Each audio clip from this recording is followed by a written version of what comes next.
Doyle. I'm the director of the Columbia Global Policy Initiative.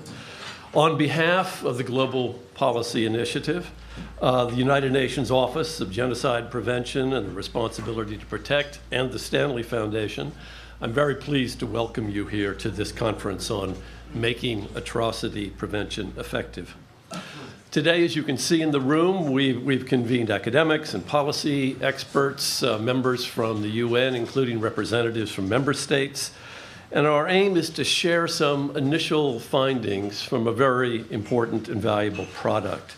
This is the first phase of the Atrocity Prevention Research Project, organized by our good friend Ivan Šimonović, the Special Advisor of the United Nations Secretary General on the Responsibility to Protect, and I'm very proud to say the Wu Foundation Senior Fellow of the Global Policy Initiative.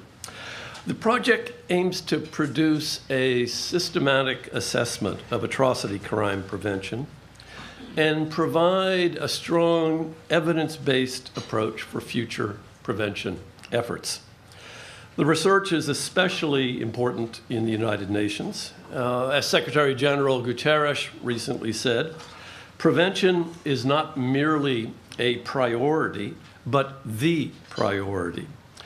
If we live up to our responsibilities, we will save lives, reduce suffering, and give hope to millions. This is a very strong statement he's made.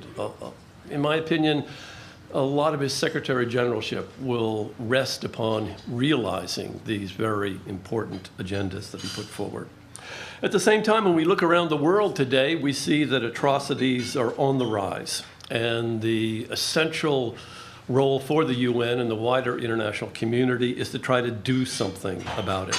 And to do something about it, we need to understand how and why certain atrocity prevention efforts work and why others do not. And that's the role of this particular project. The Global Policy Initiative is very pleased to have supported the work that's taking place here.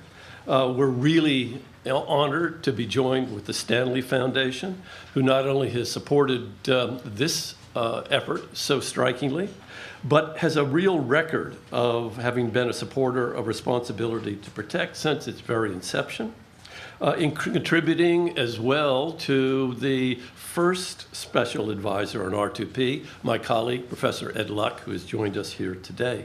So you deserve a great deal of credit, you the foundation, for putting this agenda forward in the international community.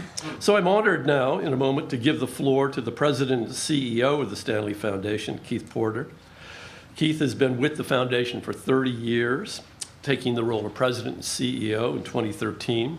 He previously served as the Director of Policy and Research, and he has led the foundation into a dynamic advocacy role focused on multilateral policy. So please join me in welcoming Keith Porter here, the President.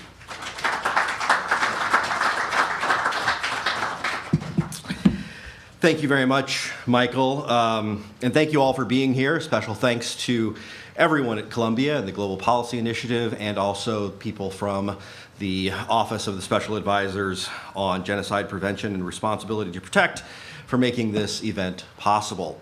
The Stanley Foundation opened in 1956. It's a nonpartisan private operating foundation. And from our headquarters in Muscatine, Iowa, on the banks of the Mississippi River, we have long worked to bring nations together to solve critical problems. We want to create and continuously improve the tools and frameworks that lead to positive international cooperation. Today, the Foundation promotes that greater cooperation in 3 specific areas. First, we advocate for specific transformational pathways which will limit global temperature increases to just 1.5 degrees Celsius above pre-industrial levels. Second, we advocate for a coevolution of emerging technologies and governance that will prevent the use of nuclear weapons. And most relevant to our work here today, we advocate for durable and inclusive mechanisms that make all societies resilient to mass violence and atrocities. Last week, the Foundation held its 49th annual United Nations Issues Conference in collaboration with Columbia and the Office of the Special Advisors. At the event, we examined 6 case studies, some of which you will hear about today.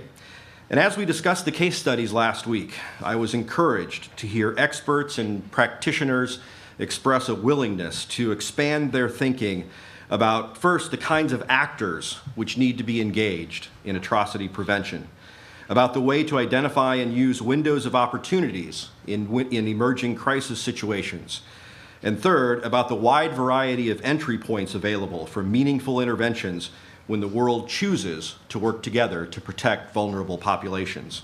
I expect to hear more about this in our discussions today. Now I have the distinct honor of introducing His Excellency Ambassador Sebastiano Cardi. Ambassador Cardi has been the permanent representative of Italy since July of 2013, and we are fortunate to have him as the co-chair of the Group of Friends of R2P. Please join me in welcoming Ambassador Cardi.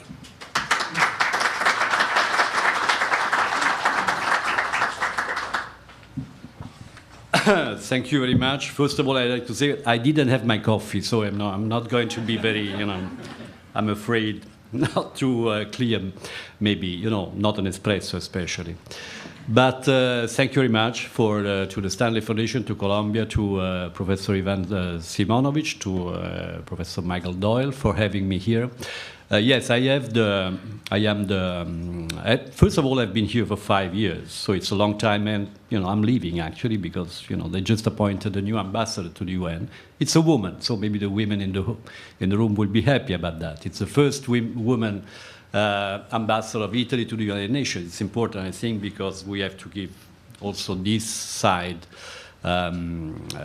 attention. The gender balance issue is very important at the UN right now. But thank you for giving me the opportunity to say really a few words. First of all, I think that you mentioned the reform of the Secretary General. The Secretary General has been in office for 1 year and 3 months now. He was really very clear on what he wants to do. Among the things that we have tried to do at least my tenure at the UN is to try to rebalance what is to be seen, has to be seen as one of the major complications of the United Nations. I'm referring to the fact that if you see the UN budget, 80% of it is devoted to peacekeeping operations. So roughly, maybe I think $5 or $6 billion are used to put, soldiers on the ground.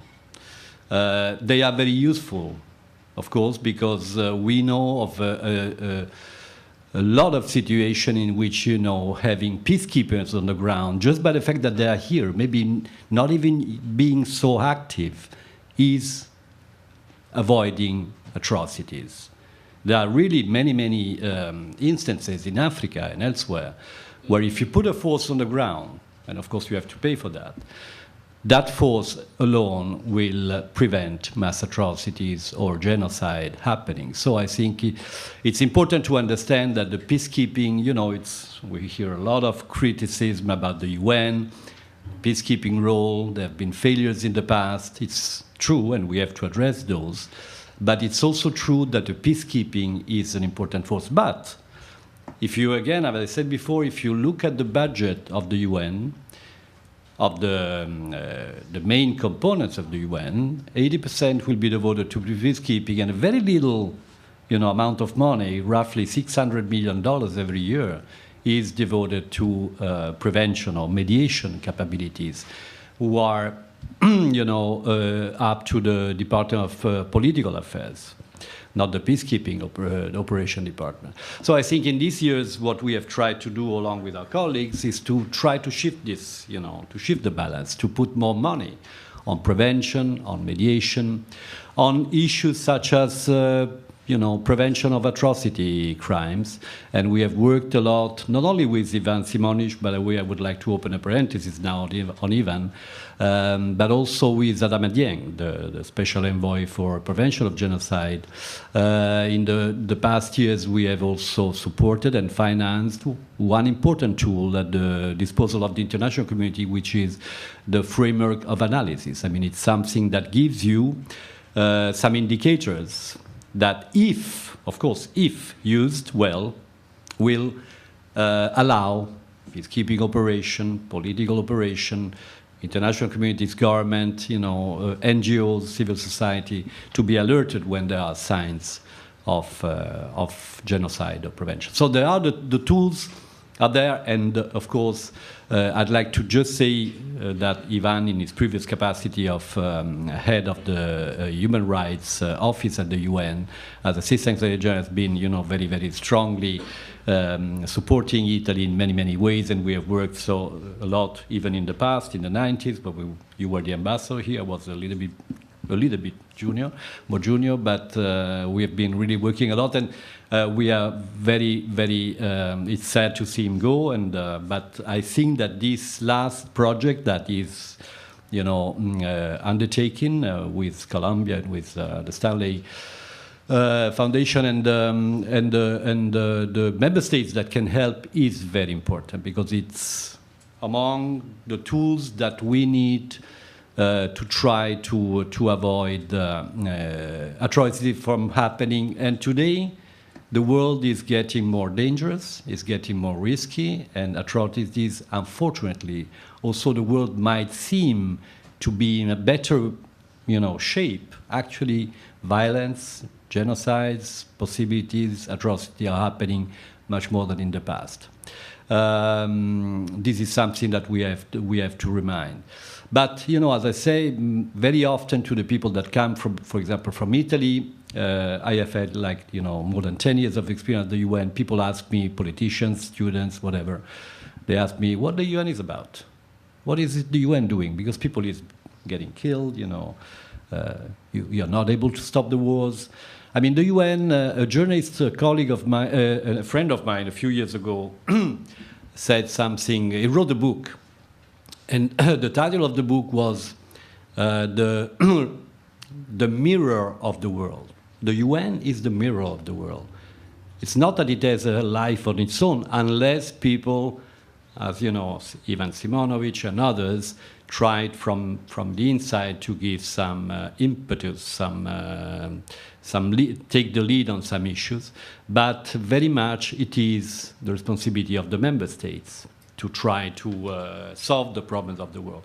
This is why I think it is important for Italy as member state, actually one of the main, the most important. We are the 7th largest contributors to the UN budget.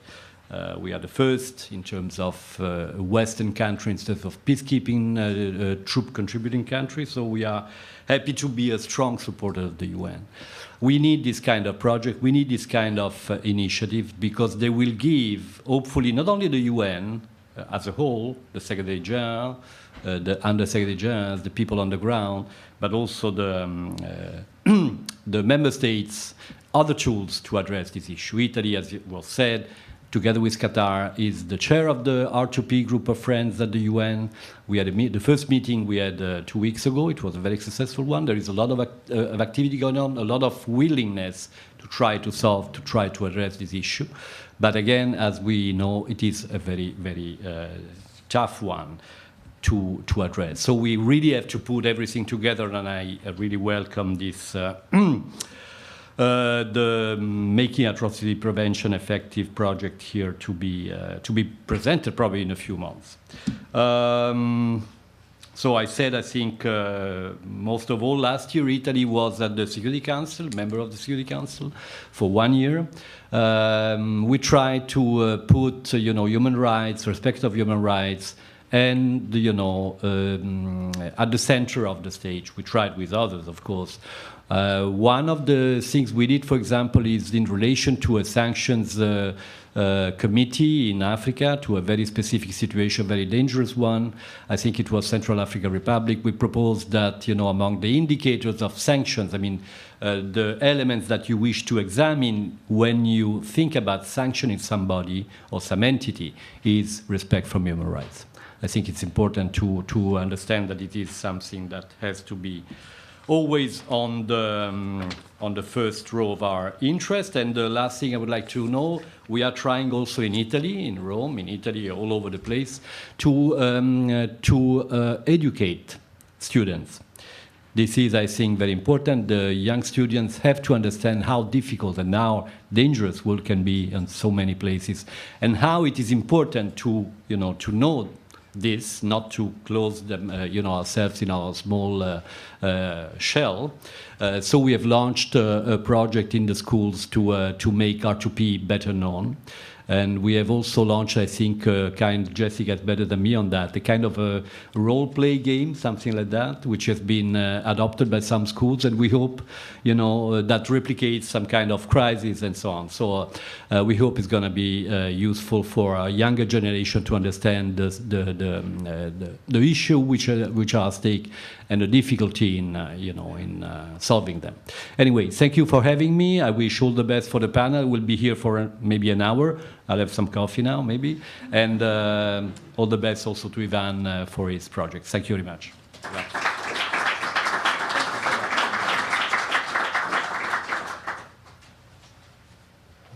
All right, thank you so much, Ambassador Cardi. And now I have the equally distinct honor of introducing the current Special Advisor to the Secretary General on the Responsibility to Protect. Ivan Šimonović formerly served as the Minister of Justice in Croatia and as the Assistant Secretary General for Human Rights and head of the Office of the High Commissioner for Human Rights in New York. Please join me in welcoming my friend, Ivan Šimonović.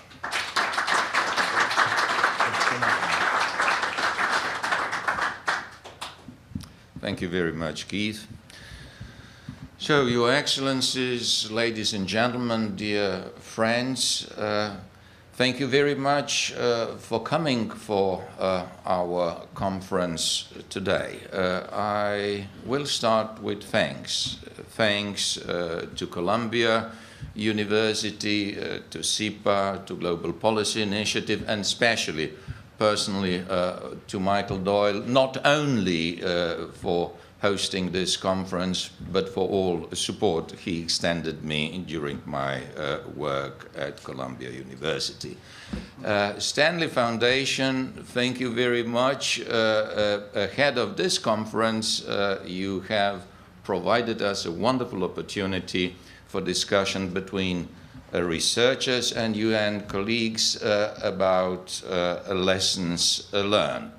And of course, great thanks to Alex Bellamy, who together with me co-led the project, and to all researchers that participated in the research, as well as government who supported the research. Now, Sebastiano supported research both as now co-chair group of friends, and Italy was, together with Switzerland, main sponsor of the research, but it was also supported by Belgium and the Auschwitz Institute. Now, Sebastiano mentioned something hugely important, that we are giving a lot of lip service to responsibility to protect. We have an increasing number of verbal commitment to responsibility to protect. The number of member states that are members of group of friends is growing, a number of focal points is growing, number of references in resolutions of Security Council and Human Rights Council are growing. However, reality check. Sebastiano, unfortunately, you are right. The number of atrocity crimes is growing, and since responsibility to protect was endorsed by the World Conference and reflected in the outcome document. So since 2005 until 2015, which is the last year for which I was able to obtain fully sorted out data. Number of conflicts in the world has increased threefold, and number of victims of conflicts ninefold. When we take also into account that for conflicts for which we have sufficient data to conclude, our insight is that proportion of civilian victims in conflicts is growing as well. So what does that mean? It means that either they are systematically, deliberately being targeted, or it means that those are careless attacks disrespecting safety of civilians. In both cases, we are speaking about atrocity crimes. So, in light of this discrepancy between commitment, verbal commitment to responsibility to protect, and the reality check and increase of atrocity crimes, I think that having a title of this conference of making atrocity prevention effective is really reflecting global priorities in atrocity prevention. What we need to make atrocity prevention effective is basically two things. We need better insight into what makes atrocity prevention work better, and we need strong coalition of all actors that can contribute to make it happen. So I feel really very good seeing all of you together, seeing interest and commitment of member states, of academic community, and of civil society to work together with the United Nations in making atrocity prevention more effective. As it has been mentioned by Michael, as well as Keith, the aim of this project is to have a better insight into what works best in atrocity crimes prevention, which measures taken by which actors, in what sequence, in what combination promised best results in atrocity crimes prevention. This is what this project is all about. I would also like to mention that it is also a one UN project. It is not only my office, Office of Special Advisors for Genocide Prevention and Responsibility to Protect, that participates on UN side in this project. It is also Department of Peacekeeping Cooperation, Department of Political Affairs, Office of High Commissioner for Human Rights, United Nations Development Program, Peace Building Support Office, and Office for Coordination of Humanitarian Affairs that participates in this project. So it has been mentioned that we are now finishing first phase of the project. We have had an insight into 8 country case studies. Out of them, you will hear something more about 3 case studies. What we are trying to derive out of those case studies are some lessons learned, and based on those lessons learned, formulate a hypothesis on what works best in atrocity prevention. And my colleague and friend Alex will say something more about that during our third session. What I would just like to mention now is what we intend with phase 2. Once hypothesis on what works best is formulated, we intend to test it on a real-time, real-life situation. And together with other UN entities, researchers will be observing whether that hypothesis on what works best really in practice gives best results. And after some fine-tuning, I hope that by the end of second phase of research in 2019, we will be able to produce atrocity prevention guidelines for practitioners. So we will have, as results of first phase, 300-page of a study on what works best in atrocity prevention, and we hope for the second phase of research to have just a couple of pages, but a couple of pages for practitioners, guidelines on what to do to efficiently prevent atrocity crimes. The program of conference today reflects ambitious aims of the project. So we shall be starting now with the first panel. It will be chaired by Alex Bellamy, who co-led with me the research. It will consist of 3 colleagues, researchers who he will introduce. But let me say just a couple of words about Alex. Alex is a professor at Queensland University in Brisbane. He is also director of Asia Pacific Center for Responsibility to Protect. And probably most importantly, a rare combination between an academic who is really one of the leading ones in the world on responsibility to protect, and in the same time, activist committed very much to making a reality change happen. So, thank you very much, and Alex, welcome.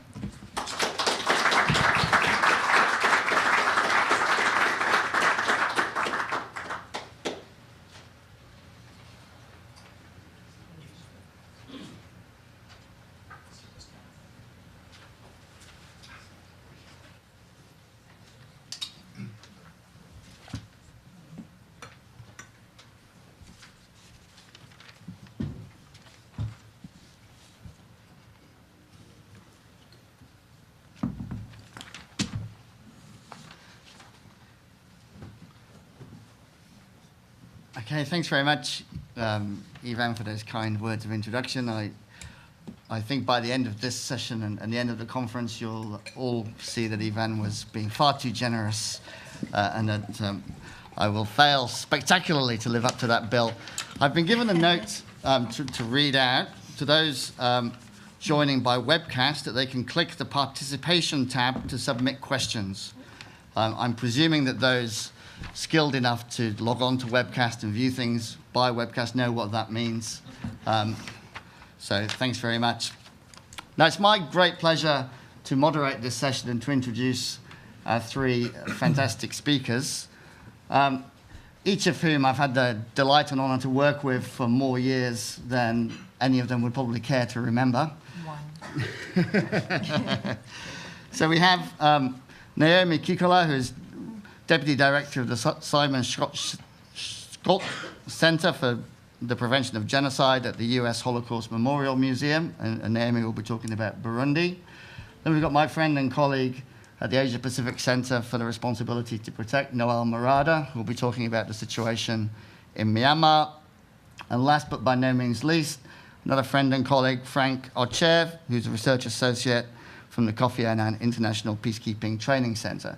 Now, I've asked each of our panelists to keep their remarks to around about 10 minutes, at which point I'll start giving them notes that will become increasingly less polite, so that we have plenty of time for Q&A and discussion as we go.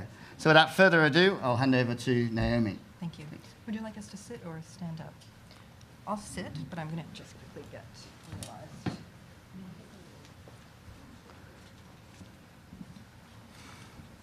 I'd like to just start by thanking Yvonne, thank you, Keith, the Stanley Foundation, the UN, all the wonderful partners that have been involved in this project to try to help bring a little bit more rigor to our thinking about how we go about preventing mass atrocities. I'd also just like to start by thanking many people in this room who've dedicated much of their lives to working on R2P and atrocity prevention. There's a number of people who've also spent a considerable amount of time working on Burundi and were very engaged during the time period that I'm going to be exploring. And I think your work has helped to ensure that the country has not further deteriorated. I think we can say it has remained on the brink, but we'll highlight some of the efforts that were undertaken. So just very quickly, let's start by just giving you a very quick overview of some of the kind of key findings. But before I do, just to give you a very, very quick historical snapshot for those who are not as familiar with the case of Burundi. It's a country that has experienced mass atrocities, including genocide in the past. In 1972, you had over 120,000 people who were killed. Between 1993 and 2006, you had over 300,000 people that were killed in the midst of a civil war. At that time, the Arusha Accords helped bring the civil war to an end, bring the various parties to a negotiated solution. At the time, many people invoked the language of R2P, not during the Arusha Accords, but in the aftermath, as saying that Burundi was one of the first kind of test cases and examples of the principles of the responsibility to put in practice.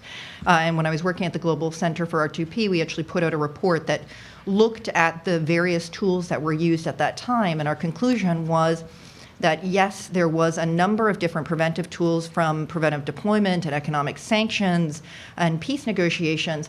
There was no real emphasis on protecting civilians in the midst of that, which is how one has a situation where you see the peace accords completed, but 300,000 people killed.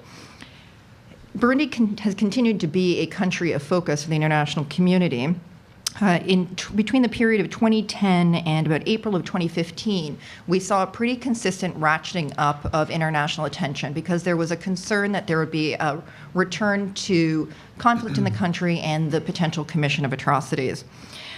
There was an uncontested election that took place in 2010 where much of the opposition had pulled out of the election. The international community noted that the election was held in a calm environment, expressed some concerns, but there wasn't the kind of deep sense of worry about the potential kind of negative downturn in the country at that particular moment. But over the years, what we saw was the emergence of much more increasingly authoritarian tendencies by the president Nkurunziza and the ruling party of the CNDD-FD. We saw the arming of the youth wing, the commission of attacks, especially against the opposition, the emergence of much more of a kind of armed opposition, new groups, restrictive media laws, restrictive laws on NGOs, an environment where rampant impunity was creating an enabling environment for the potential commission of atrocities, and increased concern by the international community about what was taking place within that country. You saw, especially in 2015, and I'm sorry to give you such an abridged version, you saw increasing concern by members of the Security Council and elsewhere who were getting regular briefings on the situation. We saw the effort by the government to push the UN and many different kind of UN entities, but also concerns from the region to limit the presence of the international community in the country. The argument that was being used by the government was that it undermined their economic development opportunities to have such a large UN presence within the country.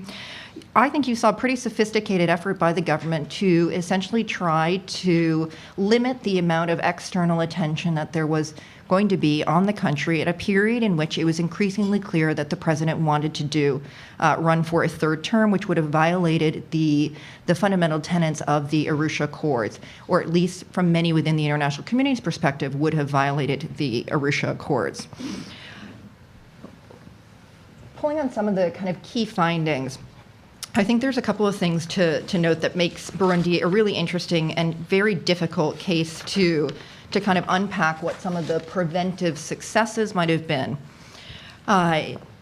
In part, one of the main findings at the beginning was this narrative of success actually, I think, undermined at times the early warning efforts that would have been undertaken or should have received more attention at an earlier stage. Those early warning signs were linked to rising authoritarianism on the side of the ruling government. I think the 2010 elections was actually a quite pivotal moment. When we look at atrocity prevention cases, we often want to know kind of what the window of opportunity for the various tools will be. We tend to think in a 6-month or a 1-year time frame when we're focusing on electoral periods. In the case of Burundi, we should have been looking much, much further back. But I think that there was such an overwhelming sense of the international community has invested so much. This is a success case. We're not going to critique the 2010 elections perhaps in the degree that we needed to. We're not going to invest in the type of upstream engagement that we need to at that particular point. When we get closer to 2015, though, we do see the alarm bells going off, especially in 2014, when the Burundian government makes it very clear that they do not want to see the UN office, BUNAB, stay, when they start marshaling the support of Russians and others to see a drawdown of that presence, and they're going to do that through the Security Council. But everyone that I've interviewed has been very clear that they think that the analysis of risk was actually quite accurate in terms of the 2014, 2015, 2016 period, which is important because I think one question we have to ask is, are these analyses of risk actually accurate or not? We saw some pretty remarkable steps taken, especially between April 2015 and December 2016. And I'll go into very quickly some of those particular steps. But the thing that I keep coming back to, when you look at a situation where you have, and I'll maybe just go to the next slide to show you some of the significant policy responses. Many of us have worked on countries where it's simply impossible to really even get one of the steps that were taken.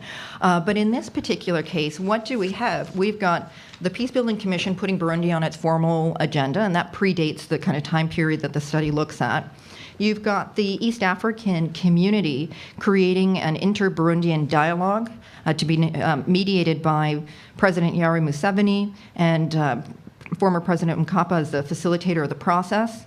You've got the Human Rights Council creating a commission of inquiry for Burundi during a period which was incredibly tense. You've got the Security Council actually authorizing the deployment of a UN police force, incredibly rare decision for the Council to do. With that resolution, you actually have the Russians voting in favor for it. You've got the 4 abstentions: Angola, China, Egypt, and Venezuela. Predating the Security Council's police force authorization, you've got the AU's Peace and Security Council authorizing the deployment of an African prevention and protection mission in Burundi. And you've also got the ICC opening an investigation into Burundi for alleged crimes against humanity. Those are just some examples of some of the largest steps that were taken. There was numerous efforts at various points to have targeted economic sanctions on key individuals, briefings regularly before the Security Council, before the Human Rights Council. You've got EU resolutions happening. You've got individual governments suspending military assistance and training. You've got statements of concern. President Obama creates a video where he appeals for peace in the country. You've got regular envoys from a multiplicity of different countries, regional organizations, the UN, visiting the country on a regular basis. Really a massive amount when we talk about an international response of the international community to this particular situation. And what's the response of the Burundian government? This is where I think this case gets very, very interesting. And one of the kind of key findings and summaries involves how do preventive efforts actually work when you actually have an intransigent leader. When you have a leader who's consistently testing the will of the international community, and that proves to be somewhat impervious to external leverage, who embraces isolation, who believes that they rule based on kind of divine kind of power from God, who exploits regional and sub-regional divisions, it makes it incredibly challenging to actually try to influence the calculations of a potential perpetrator in a situation like that. With the PBC and the UN presence, the government consistently undermines their work and effectively moves to shut down the major kind of UN office. With the inter-Burundian dialogue, the government continues to stall even to this day in their kind of participation. With the COI, the government refuses to cooperate. Not only do they refuse to cooperate, they actually, in quite strident responses to reports from the COI, say that the international community is trying to destabilize Burundi and that this is an effort that was similarly undertaken in Libya, in Iraq, and Syria, and this is the efforts of a colonialist international community. You have the UN Security Council police force being rejected, the AU's force being deemed an invading force, and with the ICC, Burundi withdraws from the Rome Statute and also manages to get the AU to de facto kind of endorse that decision. So really a fascinating kind of example of the dance between kind of preventive efforts that have been taken by the international community and the response of a government that has a very clear stated interest. And their stated interest is to retain power undermine the Arusha Accords, which called for power sharing between various ethnic groups, and to try to ensure that they can essentially not just hold on for a third term, but now, as we know, Nkurunziza is actually going to be, he stated an interest in running now for a fourth term as well. I just put this together because there's a lot of Security Council geeks in the room and watching, myself included, who have tried really hard on many countries to get even just basic briefings. I thought it was fascinating to take a look at the level of the Security Council's engagement. You had 7 resolutions during the period of time I'm talking about. You've got 4 PRSTs, 10 elements to the press. When you go through wonderful Security Council reports, kind of notes for each month during this time period, you just see the level of attention in terms of the briefings that are happening, but you also see the divisions emerging within the Security Council, including, as I mentioned before, the position of Russia and China and some of the African states that are asserting more and more as time proceeds the importance of the sovereignty, of respecting the sovereignty of the state. So I'm rapidly kind of running out of time here, so I'm going to summarize quickly some of the key findings from this particular case. One that's not on that list, and that I think is important for us to grapple with, is that the president essentially de facto achieved his goals without having to resort to large-scale commission of atrocities. He was able to retain power and continues to retain power. Much of the opposition has left the country. Many of those who would be perceived as being supportive have left the country. It's a really difficult situation within Burundi today. As many of you know, it is one of the poorest countries on earth, and there's actually negative economic growth right now in the country. OCHA has been reporting about the kind of emerging humanitarian crisis that's existing within the country. But when we look at the main lessons that we might be able to kind of take away, the first is, I do think that the narrative success in Burundi unfortunately inhibited preventive action, and that we should have, at a much earlier stage, predating the 2010 elections, been looking at Burundi from an atrocity prevention lens as something different and unique to a conflict prevention or peace-building lens. The second is that without early and sustained political engagement, when you've got a country that has gone through a peace negotiation process, without the engagement of the guarantors of that peace process, it's going to be very, very difficult to back up some of the preventive efforts that you're undertaking. In this case, South Africa was largely absent.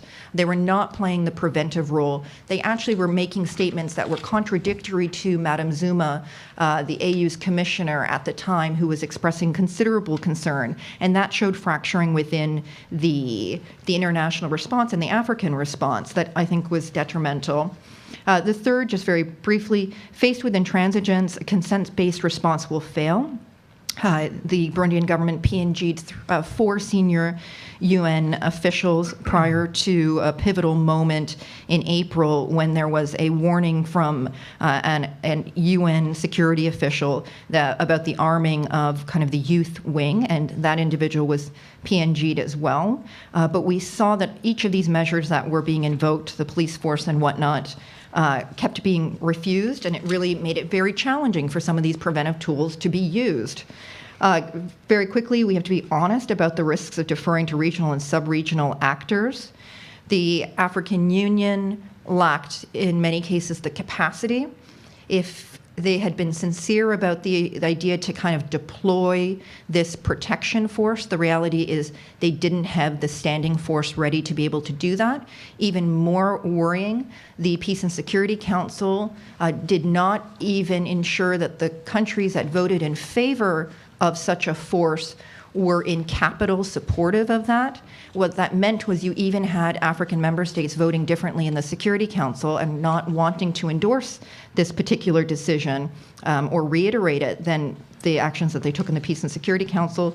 Shuttle diplomacy has to be linked up to local realities. Local opposition, civil society groups were at times left out of some of the international efforts that were being undertaken. I included 6 because the U.S. Really did muster quite a lot of a response and dedicated considerable amount of resources to looking at Burundi from a prevention perspective, an atrocity prevention perspective, but it did show the limits of U.S. efforts in terms of being able to have a kind of determining outcome. I can skip over kind of 7, but clearly every country needs to have their own unique response. And maybe just end with, I think, one of the most critical points, which was the Burundian people themselves didn't want to see a return to war. And I think that we focus so often on the international efforts and the regional efforts while overlooking the incredibly critical role that the investment in peace building and building up local resilience can have, especially in countries that have experienced conflict before.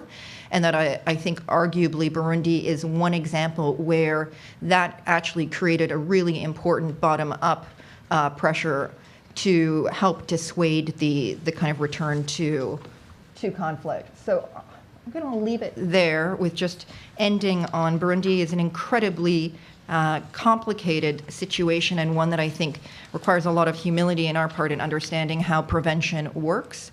But it forces us to really think very carefully about what atrocity prevention means in a post-conflict situation and in a situation where you're dealing with a very intransigent leader. Thank you.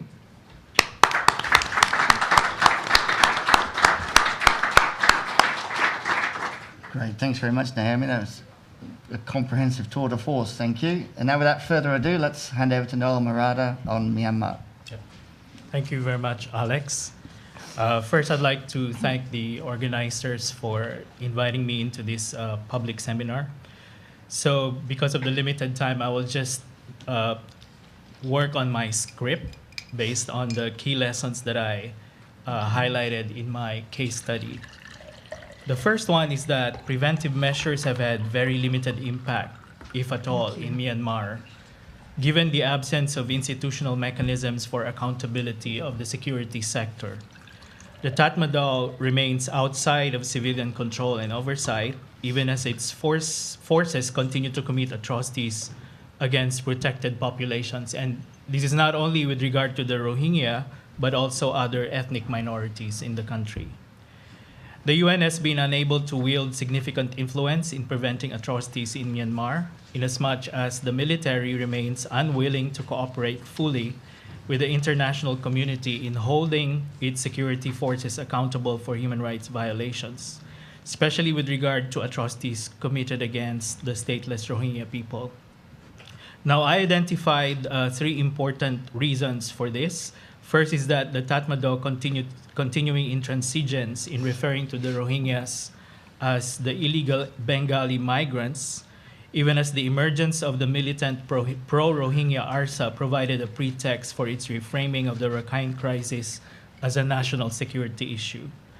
Second one is that its apparent lack of trust and confidence in the UN's impartiality, even as it also knows that China and Russia would veto any proposed UN sanctions against Myanmar. And the third one is that the military and the NLD government's growing siege mentality amidst heightened international outrage over the plight of the Rohingyas from Rakhine. Another important thing that I mentioned in my case study is that the state of civilian-military relations in Myanmar is at its lowest ebb in the process of democratization under the NLD, which is at a greater risk of failing as tensions between the Tatmadaw and the civilian government have increased significantly over the Rakhine crisis. This has serious implications for the NLD government's ability to fully implement the recommendations by the Rakhine Advisory Commission, including the grant of citizenship rights to the Rohingya people, which is unacceptable not only to the military, but also to the Arakan National and Regional Parliament members, as well as some of the NLD members in the Union Parliament.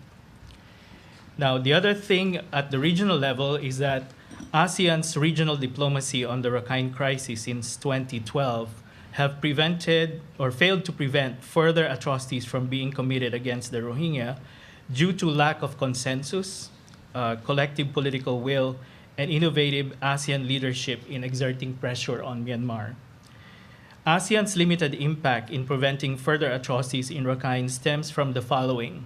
First, the organization's lack of accountability and sanctions mechanism against an erring member. If you compare ASEAN with the AU, for example, the AU has Article 4H, particularly referring to the authority of the regional organization to intervene when it comes to atrocity crimes.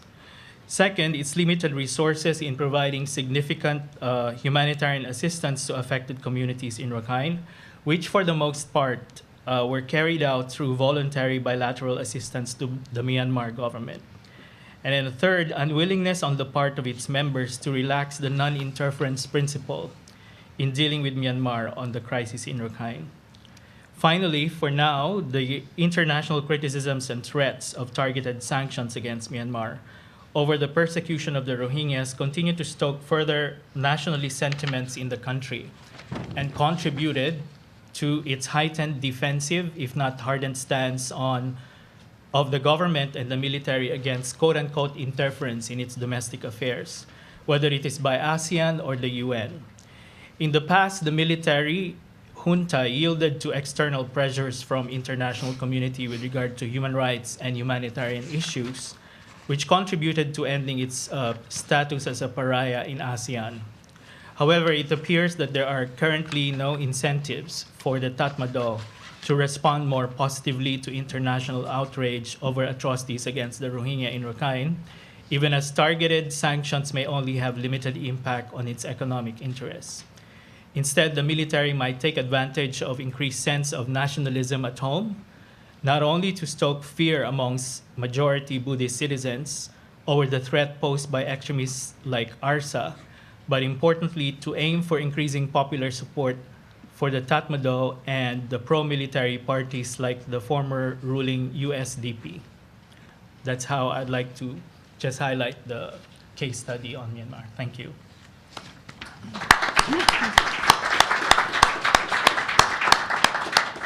Splendid, thanks, Noel, and within time frame as well. That must be a first for an academic. So, last but by no means least, we'll hand over to Frank to talk about the Central African Republic. Thanks, Frank. Thank you very much, Alex. Excellencies, distinguished ladies and gentlemen, good morning. And I would like to start by saying a big thank you to the organizers for extending this kind invitation to enable me participate in this important exercise. I will summarize my presentation in 4 key areas. First, I'll look at some of the significant risk factors that were present in Central African Republic. And then I'll also move on to address some of the local sources of resilience or inhibitors to atrocity crimes in CAR. And we'll look at some of the preventive measures and why they have worked or why they haven't, and end with some few useful lessons for consideration. I think Central African Republic is a country that is well known to the international community. One UN special advisor, special representative, to the Secretary General is recorded to have stated that because of the inability of security agencies and the state to provide protection to the local population, Central African Republic has always needed constant international babysitting. And I think this is the case, and some of these indicators of risk in Central African Republic will point to this fact. So by way of background, Central African Republic has been a theater of instability for many years. Indeed, since the country attained independence in 1960, there have been series of coups d'etats and attempted coups d'etats with attendant abuses against civilian populations. We have noticed rebellions as well as deep-seated corruption manifesting in the country. The country has suffered more than a dozen military coups, and only 2 of its presidents have actually come to power through democratic means. So this points to a pattern of instability that has been working against the country for many years. The international community itself has also been engaged in Central African Republic.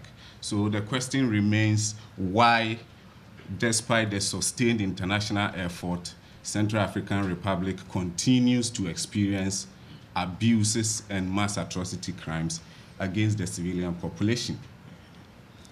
The current pattern of crisis, which began in the year December 2012, it's not new.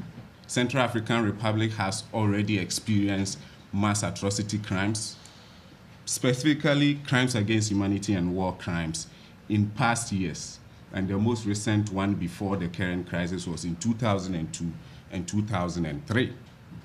Now, to give a short background, in December 2012, a loose coalition of armed groups came under the umbrella of the Seleka and engaged in fighting against Central African forces, which culminated in the overthrow of the president, Francois Bozize, who himself came to power through a military coup d'etat.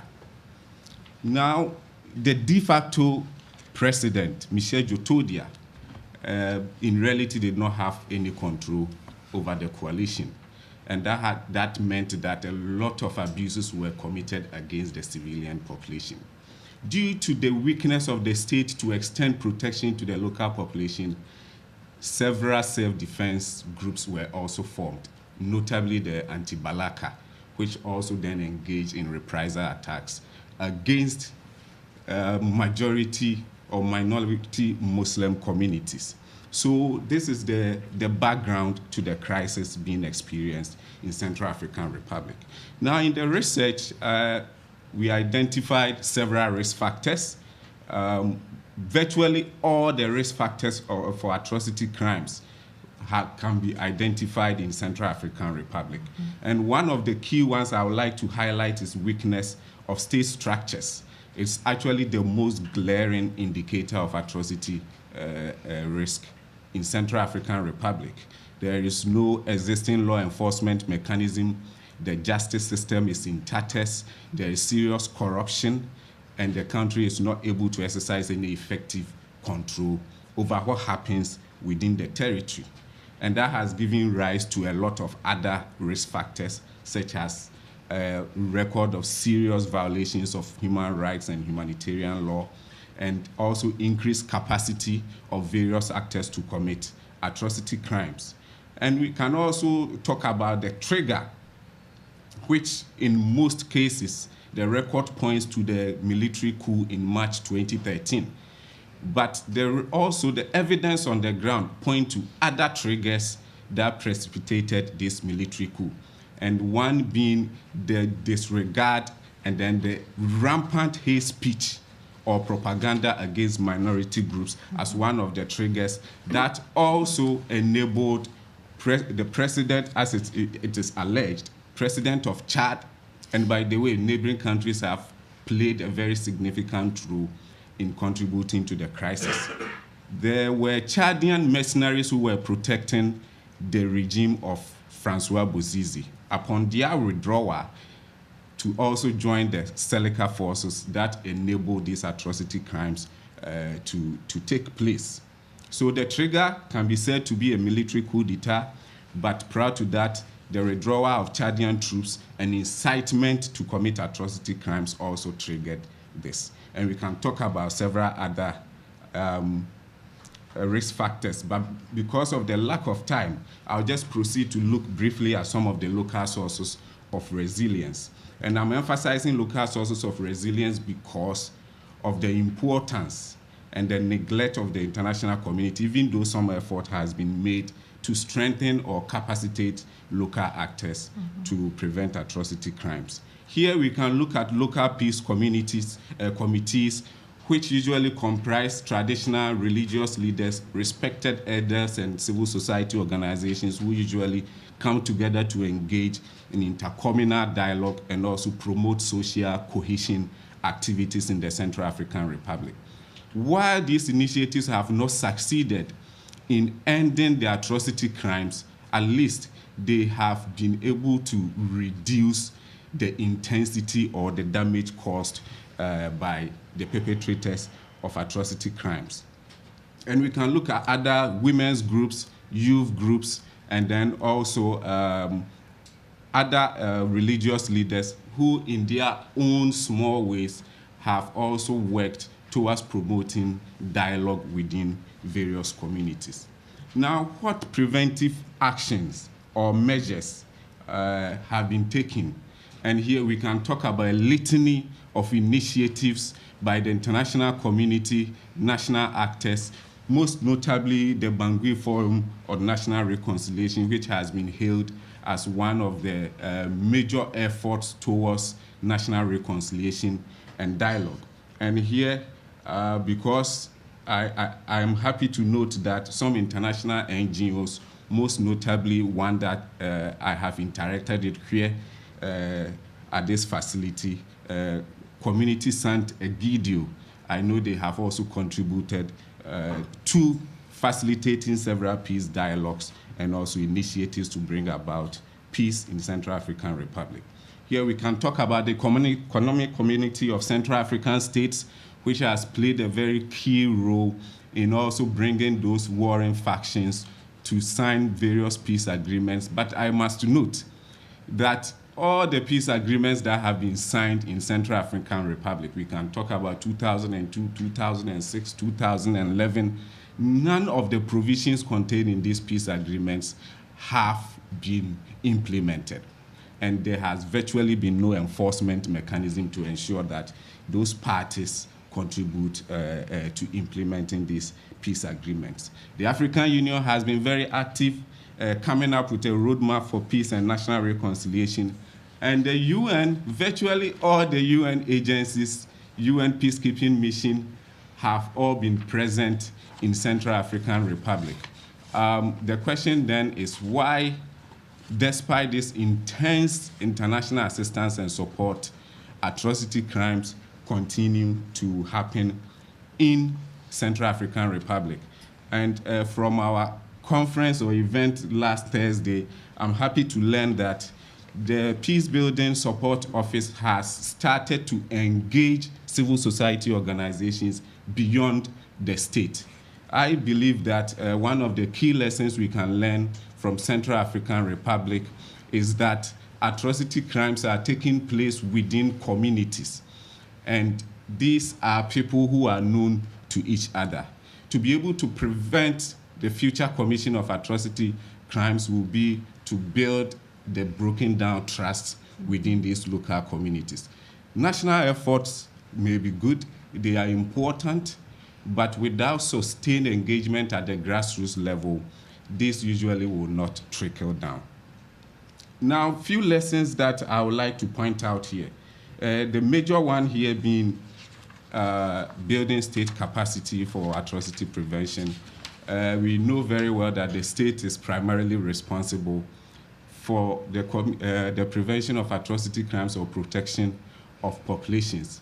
Most often than not, this requires sustained international effort, and that has been lacking in Central African Republic. What we see in Central African Republic is stability operations, which when the situation improves, you see these operations will usually draw down or withdraw. So we need sustained international engagement to build the capacity of various state agents to support the prevention of atrocity crimes. And then again, we also need to provide incentive for preventive action. The various actors who come to the table to sign peace agreements do not have any incentive to commit to these provisions within the agreement. Mm-hmm. We need to make atrocity crimes, the commission of these atrocity crimes, more expensive, so that perpetrators of atrocity crimes will know that there is a consequence for their actions.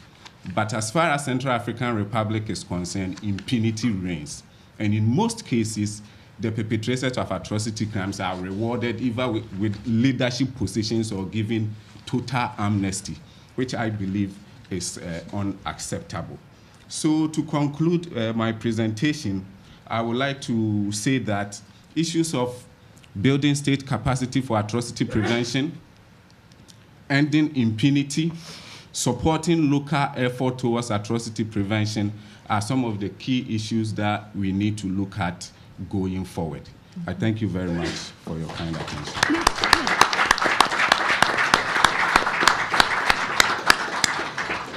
Thanks very much, Frank, and thanks again for keeping to time. I should say to those people who aren't academics in the room, what a Herculean ask it is to ask case study authors to limit to 10 minutes, because when an academic gets into a case, they soon discover that their case is particularly unique and fascinating, that everything about their case is important, and that everything is linked to everything else in their case. So I really thank the authors for distilling it down into 10 minutes. It's something that I could never, ever do. Because of that, we've got half an hour for questions, comments, and discussion. So I ask people just to raise your hand if you'd like to ask a question, and when called upon, just identify yourselves to the panelists. Thank you. Yes, Michael Doyle. I want to thank all the authors and congratulate them on some fascinating case studies. I have a question. I don't want you to preempt Alex's lessons learned session later, but something seemed to be emerging, including the importance of local resilience in a state and the significance of the absence of a regional actor that can play a strong role. It sounds like much of the international action is significant because of its absence. My question is some of the international intervention or action or engagement counterproductive? Are there some international things that did more harm than good? You demonstrated some that may have done more good than harm, but the question, are there some that did more harm than good? Thank you. I'm happy to kind of share some thoughts. So it's part of the presentation that I didn't touch on, and I think it is really critical to ask kind of what are some of the unintended consequences of the efforts that are taken. And in the case of Burundi, I think that there are a couple, essentially one could make an argument that the actors who did listen to the international community were elements of the opposition, including the armed opposition, but that you saw mass exile to neighboring countries and elsewhere of the opposition because the space continued to shrink as the authoritarian kind of tendencies emerged. But there were clear warnings and very different messages at times being sent by different actors, telling the opposition to, at times even, not take to the streets to protest, or to defer to the decisions of the Constitutional Court.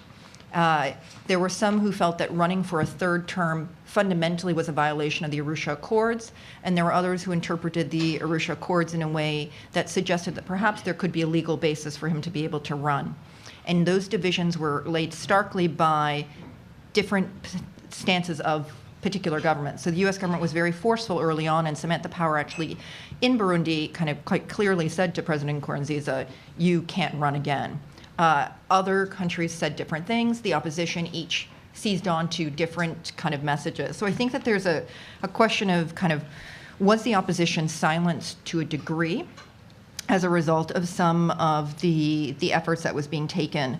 There was a considerable focus on kind of naming and shaming, and some have argued that that helped to further entrench Nkurunziza and embolden some of the hardliners around him. Including as the talk of kind of accountability measures increased and ratcheted up and was used. And that is something that people have kind of spoken about as potentially having had a negative consequence. But to Alex's point, it's a complicated picture to a certain degree, because the forceful statements by many governments, and I'll give you one that was particularly kind of difficult at different moments because of the role that they were playing in many different ways in the country, but Rwanda quite forcefully said, we will intervene if there is the commission of atrocities. Because there was an attempt to stoke ethnic divisions within Burundi that ultimately was not successful, Rwanda was very clear in saying that if the Tutsi community, which often was perceived as being kind of aligned with the opposition, is targeted, we will intervene. And many people have argued that that has had a multiplicity of impact, both good and bad, on what happened. So I think that there are, it's a really ripe question for challenging kind of what the unintended consequences were. I would just end with one last one. I think that the African Union's decision to employ a force, there's an unintended consequence for the norms that we work on, which is that it was one of the first times that Article 4H was actually invoked. An unintended consequence for us from a thematic perspective was it laid very clear and starkly the rancor that exists within the AU about 4H. And it exposed, unfortunately, I think, the lack of real political will to back up a very key element of their own kind of normative architecture for atrocity prevention. So that's more from a thematic perspective, and it showed the weaknesses of both the EAC and the AU as an atrocity prevention actor in cases like Burundi. So I think that that's also something just from a normative perspective that had a negative consequence, although could be useful for us to be honest about. Okay, I think in the case of Myanmar, it's very clear that the response at the domestic level to international criticism has been considered as intervention in the internal affairs of Myanmar. And following the ARSA attacks, I think the framing of the narrative at the domestic level is such that it looks at the response of the international community as not recognizing what, at least inside the country, the military and the nationalists considered to be legitimate security issue with regard to the rise of the extremists in Rakhine. The other thing that I'd like to say is the tension between the civilian government and the military has actually increased because of the international outrage on the issue of the Rohingya. And it's rather unfortunate that in the case of Aung San Suu Kyi, all these calls about, rescinding her Nobel Prize and all that further increase, nationalist sentiment among those who are supportive of Aung San Suu Kyi and the NLD. So, action that did more harm than good, I can immediately identify two key ones. And one of the major ones, first major one is the idea of tampering justice in the name of reconciliation. Over the past, international actors have supported various peace initiatives that have simply just signed peace agreements by various warring factions and allowed them to put in clauses that prevent these actors from being prosecuted for various crimes.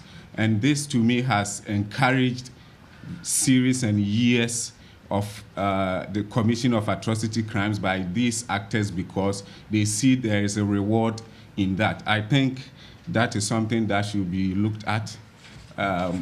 There should not be any circumstance where perpetrators of atrocity crimes should be rewarded with political appointment or whatever. Recently, the UN Security Council has been forthright in sanctioning, I think, 3 key individuals in the case of Kaaba, 3 key individuals connected to the current crisis. And I think it's a positive step, but these individuals should not just be sanctioned by way of imposing an asset freeze or travel ban. I think that these individuals should be prosecuted for the crimes that they have committed. The inability of the international community to do that has simply urged other perpetrators on. And then the second one is also the tendency for the international community to just simply go through a checklist of things to do to bring about peace. And mostly you see peace agreement, disarmament, demobilization, and reintegration, and then security sector reform at the very national level, when the conditions for peace do not exist in the first place. So I believe that, first of all, the conditions for peace must exist before these national measures or peace processes can be very effective within there. But international community over the years have not been able to do this. I think this has been counterproductive for Central African Republic. Great, thanks very much. Hi, Charlie Brown, Strategy for Humanity.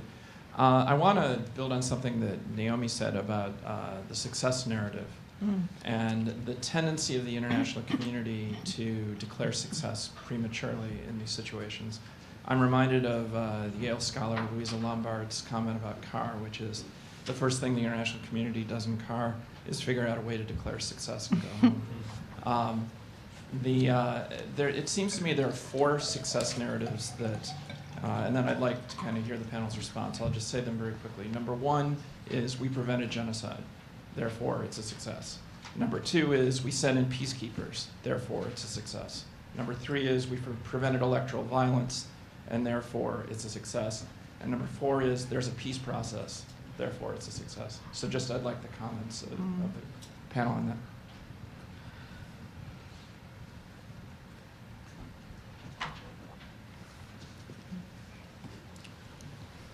Yes, I think I will completely agree with you. Yes, normally, especially with respect to CAR, the international community will hail a very successful elections, most recently the one in 2004, as a turning point. But when you go to the ground, you notice that the situation is not what we have been made to believe. So even though, for instance, in CAR in 2014, during the elections, some sort of semblance of stability returned to the country, starting from 2015 and 2016, and we can see that in the pattern of violence and also the intensity or the fatalities that were recorded. They were far less significant when you compare them to 2013 and 2014. So yes, the situation improved, and I think that is what usually has led the international community to conclude that it is a success. But when you also look at 2017, you notice that the fatality rate had shot up drastically. So what happens is when the moment the international community will declare, a success case, then everybody goes to sleep.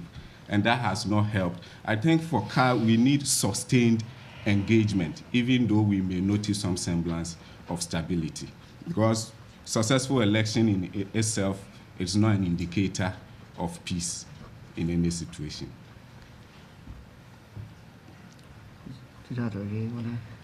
I mean, I 100% concur, and I think the real challenge is that it, I think, at times allows for people to just be asleep at the wheel and not then invest in the long-term prevention that is often needed. I mean, both Frank and I's case, there are situations where there have been various peace accords and efforts that have been undertaken, and then once the spotlight comes off, it's incredibly hard to muster the amount of attention. And for me, I think we often talk about attention from a purely dollars perspective in terms of how much money is spent in the country to try to undertake various projects. But I really think it's the political will, the capacity of key governments to back the efforts of the UN or the AU or others that is actually the most critical factor. And in the case of Burundi, I think that's been largely absent. I think if I was to say how we could determine success over the last little while in Burundi, and it has to be, we have to do that with the recognition that we still have, just looking at the statistics, thousands of people who are missing, over 1,000 people were killed during this period, almost 400,000 refugees, people are still outside the country, and 3 million people remain in need of food aid. I would say some successes are, we came up with some contingency plans so that if the situation got really, really bad, there would be a response. I think that's a bit of a success in a way, some preparedness. Whether or not those plans would actually have proven effective and we actually had the will to move, MONUSCO forces or others is in question, but there was at least some contingency plans. I think another big success, if we wanted to change the narrative, as you suggested, Charlie, was that there are organizations and countries that invested for many years in local communities, so that when there was an attempt to stoke ethnic tension within the country, it simply did not work. It's really fascinating to look at, especially the work that's been undertaken by Search for Common Ground and some of the polling that they've done that has shown that in 2015, 2016, periods of acute tension within the country where there were efforts to kind of get hate speech, when people are interviewed about how they feel relations are between different ethnic groups, you're still getting between 60 to 70% of those polled saying that they feel that community relations are strong. Now, it is going down, but I think that a success is that long-term effort to try to engage local communities and build resilience helped them create an environment where you had fewer people who were willing to be receptive to the messages. You still had youth wings of this armed group, of the ruling party, that were willing to commit crimes, but that was not large scale in comparison with the kind of population size.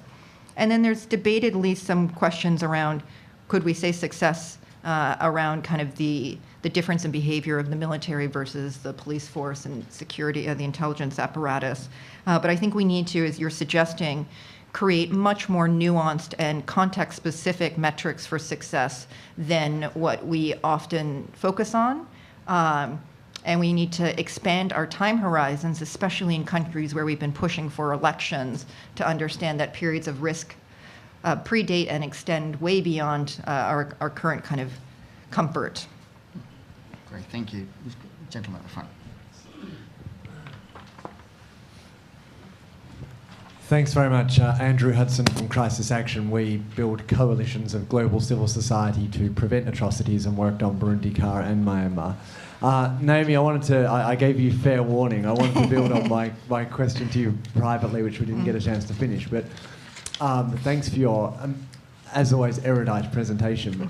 But it's building on this, I don't want to use the word success, but what is effective atrocity prevention, right? And what you said in your presentation is there weren't mass atrocities that we feared in Burundi, that the president managed to work out a way of achieving his agenda without resorting to mass atrocities. Isn't that kind of what we want? So I guess, you know, I think we all need to be honest, right? We know what mass atrocities look like. It's Syria at the moment in the world, right? So I'd love to hear a little bit. And George, I really thought your comment about making the Commission of Mass Atrocities more expensive was so interesting. Is there, if you could play God in the world today, what would be, as a practitioner in the room, what would be one concrete thing that you think we need to do to prevent the future Commission of Mass Atrocities in Kar? So, Andrew, I love your question, and also love the work that Crisis Action does. So, large-scale atrocities did not happen.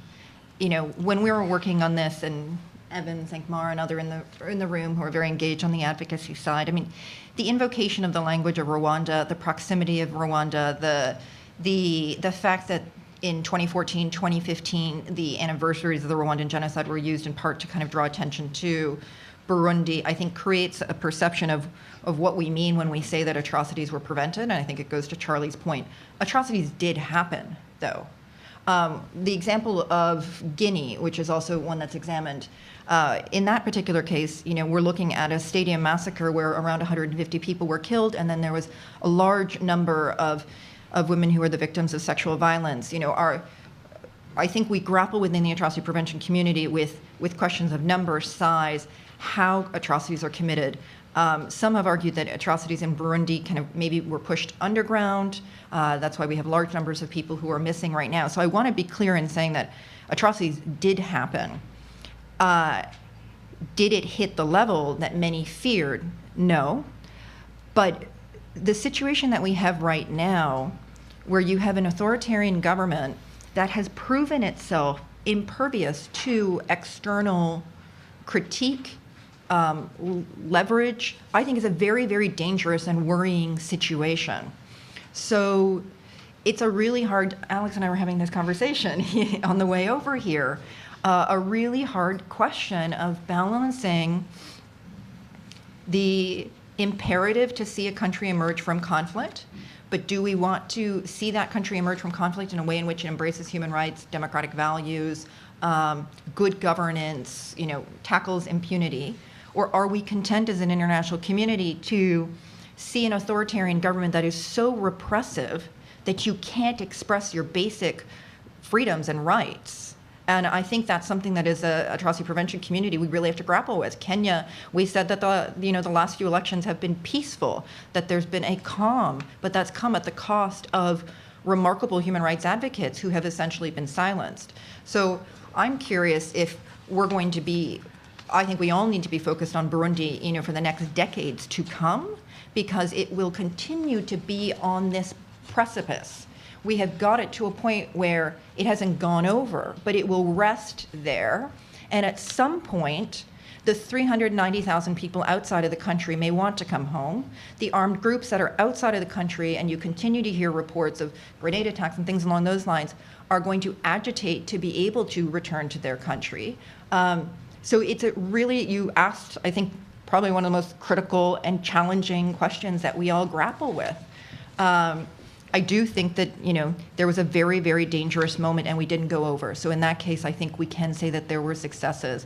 I would only suggest that we need to look more deeper, take longer time horizons for understanding why those moments didn't happen. And I do think a big success was we don't talk enough about contingency plans, and I think in this particular case, there was a real effort to try to do that. And maybe in some cases, that's the best thing we can do. Right. Well, one concrete thing we can do to prevent future atrocities, I'll quite simply say there is a need for us to create a network or a system for early response. Mm-hmm. And that network should be able to tap into grassroots initiatives, but it also should be able to bypass more difficult systems like national or state level mechanisms. Because for Central African Republic, and this could also apply to most African countries where atrocity crimes have taken place, the state, which is supposed to be the primary actor for preventing abuses against populations, is usually culpable. It is usually either the instigator or the perpetrator of atrocity crimes, especially when you look at most African countries where the state is weak. So in Central African Republic, the signs were clear on the wall. When the deposed Francois Bozizi met with some of his generals in France and in Cameroon, it was public knowledge. When there was incitement to commit atrocity crimes, these were public knowledge. So the early warning signs were there. What was lacking was early response. Mm-hmm. And I think that going forward, even though, and in Africa, yes, early warning mechanisms, they are quite effective. But it is the response element that has always been lacking. Why are we not working on our response mechanisms? And here, I believe that if we're able to create that network for early response, we will be able to address some of the warning signs that usually pop up or precede atrocity crimes. Right. Joe.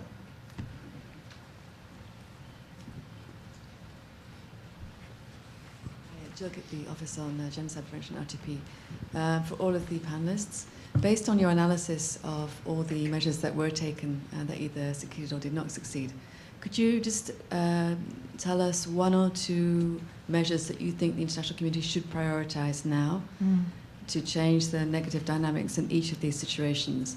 And bearing in mind the reality that we have and the polarization of the Security Council and other challenges. Thank you. So a nice easy one. Who wants to go first? I'll start. Well, my case study is in Myanmar. I think basically my observation is that there's very high outrage, particularly on the Rohingya issue, that there's not been much effort given to backdoor diplomacy and capacity building. And I think these are two important priorities that the international community should actually explore. I think there's an effort and suggestions to name a special envoy by the General Assembly resolution last year.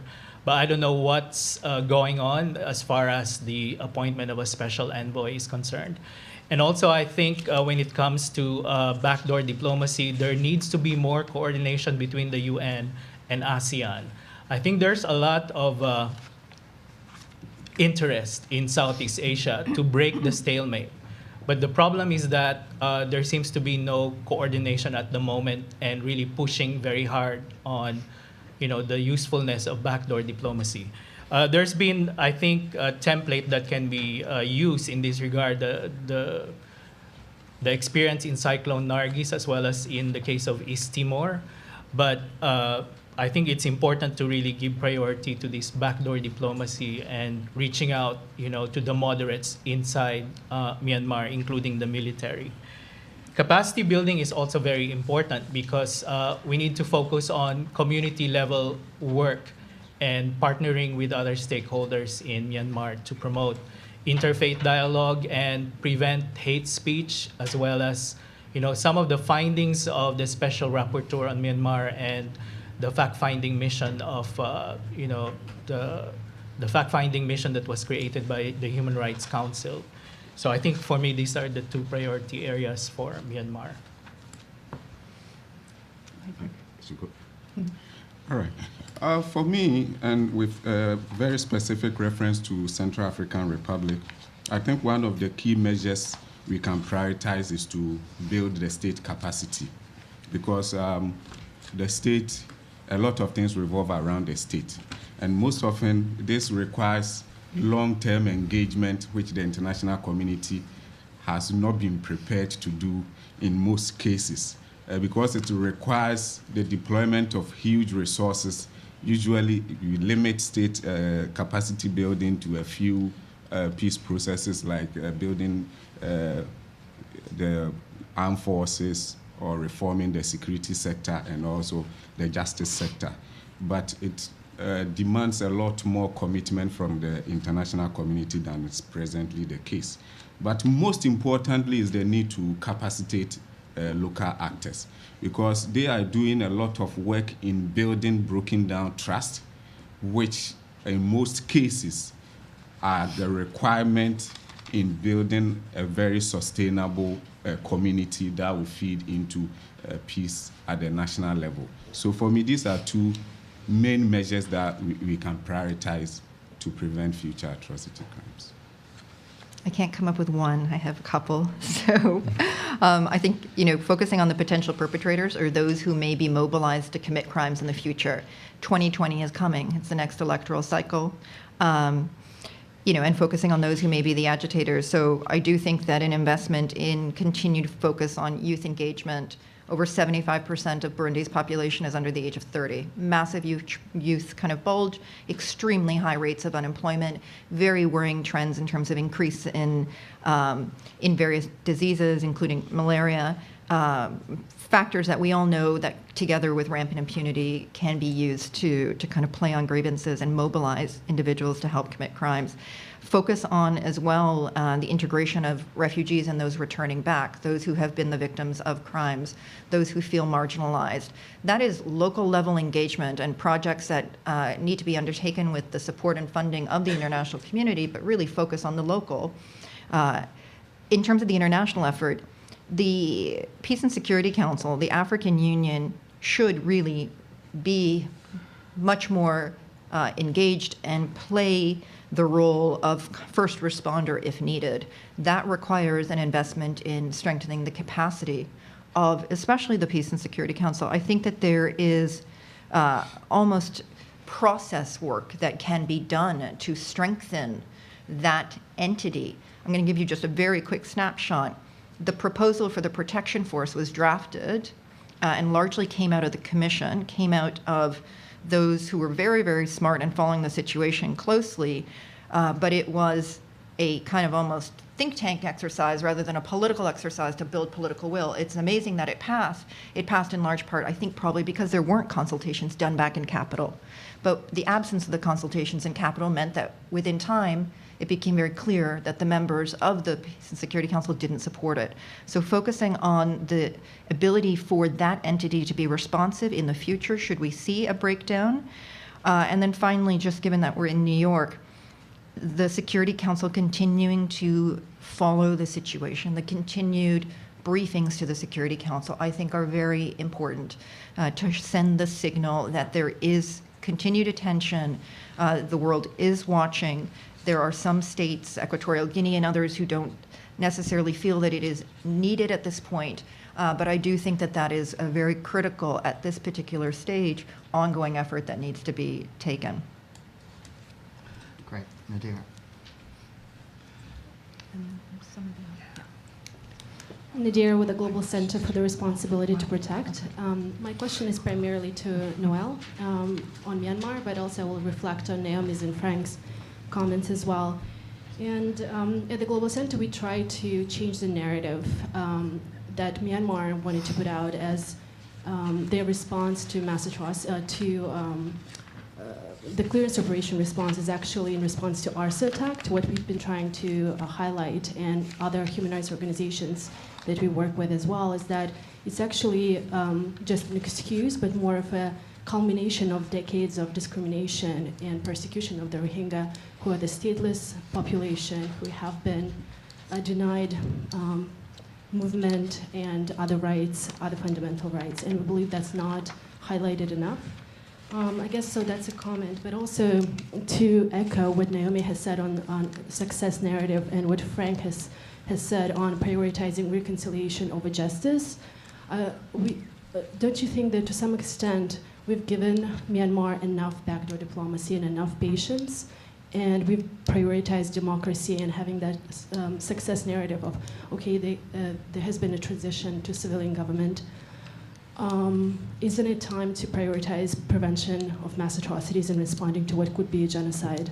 Why do you think democracy is more important, maybe in the eyes of some stakeholders than Rohingya? It seems like we are sacrificing a whole population to maybe in the future get some democracy. Thank you. Okay, well, that's a very important question to raise.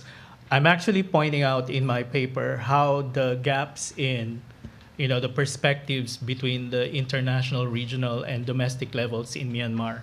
There are forces inside the country who wants to give priority to the democratization process, and to some extent, the problem about the ARSA attack has actually undermined the recommendations of the Kofi Annan Commission to some extent, because the idea is that as far as the NLD and Aung San Suu Kyi is concerned, they would like to have a comprehensive approach to the problem in Rakhine by addressing the root causes. But the ARSA attack happened in 2016 as well as in August 2017. So the narrative as far as the military is concerned has actually changed. So I cannot answer the question of why give priority to saving a population. I think what I'm trying to point out here is that how do you break the narrative, the gap in the narrative between those who are inside the country and those who are, of course, outside the country. So the reason why I said backdoor diplomacy is even more important now, it's because there needs to be a lot of dialogue and discussion, both at the domestic level and at the regional level, and coordination between the UN, ASEAN, and those inside the country. I think it would be simplistic to say that we should not give priority to the democratic transition. It's part of the solution. And I'm also trying to point out in my case study that atrocities are also being committed with other ethnic groups in the country. They're also suffering. Mm-hmm. And in fact, another resentment that has actually come up or emerged because of this problem in Rakhine is that some ethnic groups are trying their best to negotiate a peace deal, both with the military and the NLD, have also had this resentment with the international community that they're paying too much attention on the Rohingya. Their own legitimate concerns, their own problems of atrocities have not been addressed as much.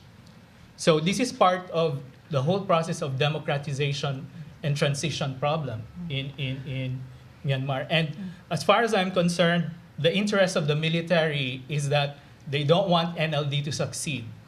And they can always come up with, let's say, a good reason to increase popular support with the military and those parties that are supporting them in view of the upcoming elections, So it is in their interest to have NLD fail in their, efforts to find a peaceful solution to the ethnic problem, Panglong, and then, of course, failure in the democratic transition. So the bigger picture, as far as I'm concerned, is you need to have a balance. Of course, we need to be outraged as far as atrocity against the Rohingya and other ethnic minority groups. And the bigger picture is we need to also help the NLD succeed in its attempt to do democratic transition as well. That's why I mentioned that coordination between the international community, ASEAN, and the domestic actors is quite important. You need backdoor diplomacy as well as capacity building. The solution in the long term is to focus on the younger generation because they are the ones that will lead to long-term transition, ending all these, hate crimes and all this, prejudice against other minority groups. What to me is the problem is that there's too much outrage, there's lack of action at different levels. There's too much criticism, there's too much pinpointing, but then when push comes to shove, what have the international community provided as far as democratic transition, the Panglong peace agreement, and of course the crisis in Rakhine. In fact, the ARSA attack has actually overshadowed the Kofi Annan recommendations. What have we been doing as far as giving all the assistance necessary to implement and make sure that the implementation of the Rakhine Commission's recommendation are really implemented? So that's my take as far as the bigger picture is concerned. Thank you. Now, I know it's coffee time, but I've come all the way from Australia for this discussion, and it's so insightful that I'm going to feel no moral compunction about stealing 5 minutes from coffee to take two final questions. One from people watching by webcast. So I'll hand over to Kelsey. So this question comes from Andy Kopsa, an independent journalist. Considering growing concerns in Cambodia, including constriction of free press, expulsion of NGOs, jailing of journalists, etc., and in the run-up to the 2018 elections, are there lessons we can learn or actions we can implement? Cambodia now. Yeah, that's a very difficult situation in Cambodia at the moment. Opposition and the free press are, threatened, and therefore the ruling party will likely continue to, be dominant in the near term. So I think it's also a trend in other Southeast Asian countries, the Philippines, and the problem really is that we need to also consider, strengthening the other stakeholders on the ground, trying to, focus on encouraging them to continue working with other advocates for human rights protection. And it's quite a challenging time in Cambodia. Hopefully, we can do something in terms of preventing electoral violence, but I'm not very hopeful at the moment. I'll give a shout out to our centre in Cambodia. So Cambodia is one of the things that the Asia Pacific Centre is working particularly on. We do a quarterly regional outlook where we do a risk assessment of the region, and we've for the past 6 to 9 months we've elevated the risk associated with Cambodia, and Noel and others work with partners inside the country quite a lot to try and mitigate the threats, open opportunities for the threat to be countered. So it is, as Noel says, a difficult issue, and we've tried to raise awareness of others that the upcoming election could provide a catalyst for election-based violence. So final question right up at the back. Thanks, Sarah Jackson, Amnesty International, currently on sabbatical at the law school here. My question's for Naomi on Burundi.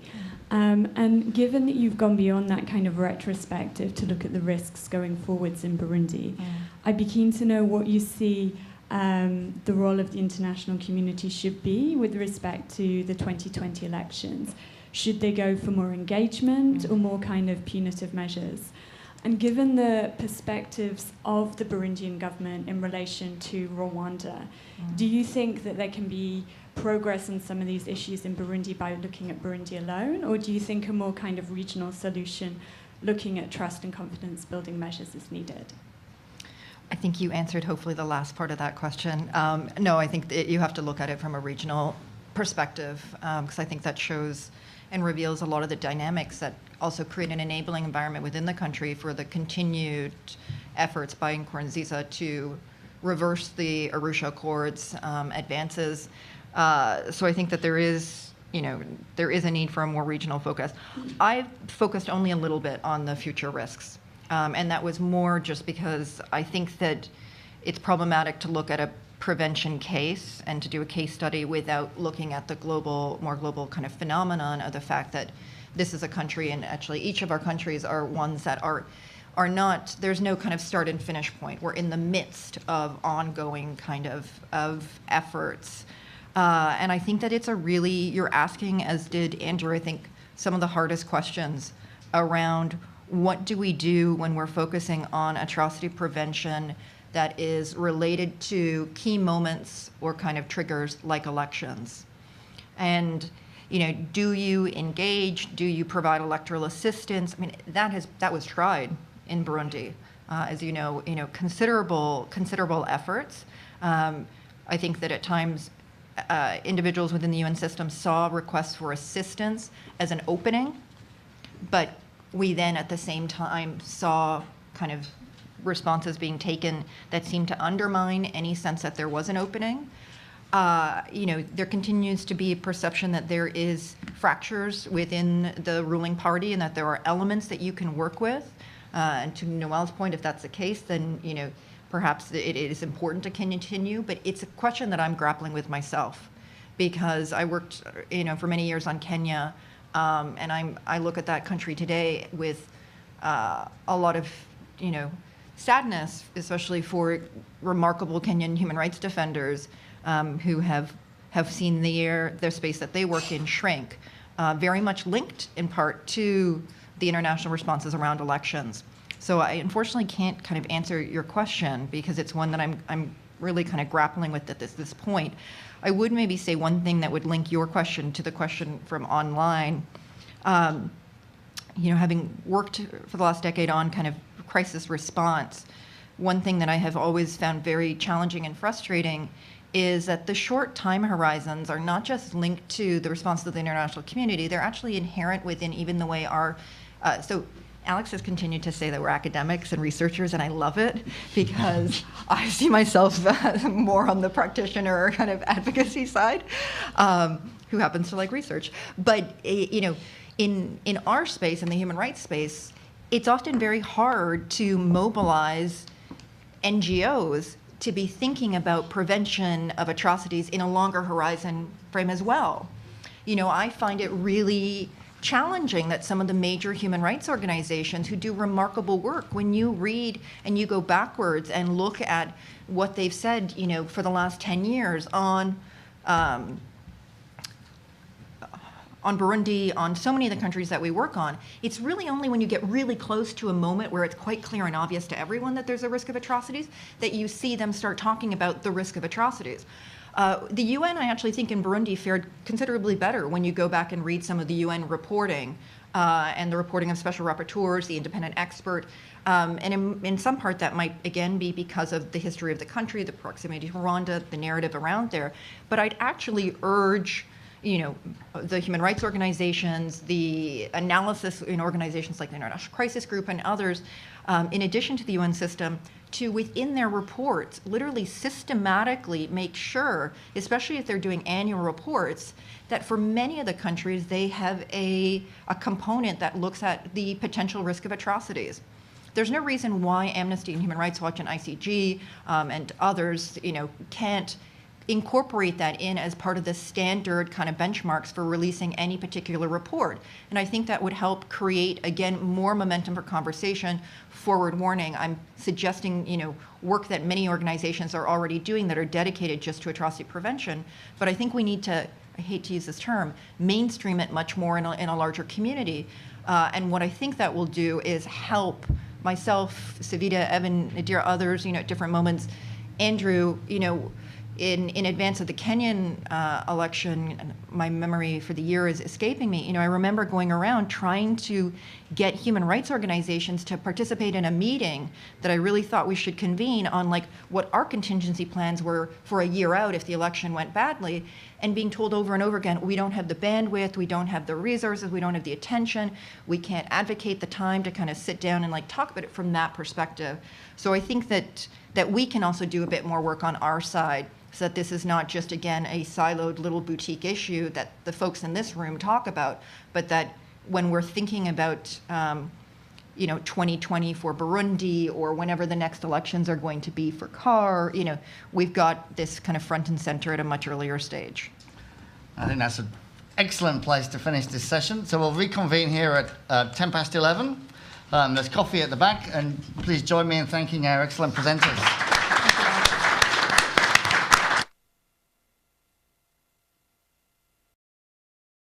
Well, I must say I was very impressed by our panelists this morning. Thank you so much again to Frank and Noel and Naomi. Just fantastic. I think there were so many things that we can pull out from that, and it truly was a great effort on their part to summarize what they've spent so much time on into such a short amount of time for us this morning, and we're very glad to have that. Thank you again. And now it's time to move on to our next panel, some esteemed practitioners and experts who have agreed to share with us their reflections on lessons learned and their experiences in the world of atrocity prevention. I'm going to go down the list as it's done here and say something briefly about each of our panelists, and then we'll start with Ed. Ed Luck, Arnold A. Saltzman Professor of Professional Practice in International and Public Affairs at CEPA at Columbia University. Ed's also a member of the Stanley Foundation Advisory Council, and he served as the first Secretary General's Special Advisor on Responsibility to Protect, and we're very honored to have him. Next, we will hear from Sabrina Buchler, the Program Manager and Task Force for Dealing with the Past and Prevention of Atrocities at the Swiss Federal Department of Foreign Affairs. And last but not least, my good friend Savita Pandey, Deputy Executive Director at the Global Center for the Responsibility to Protect. Ed, please.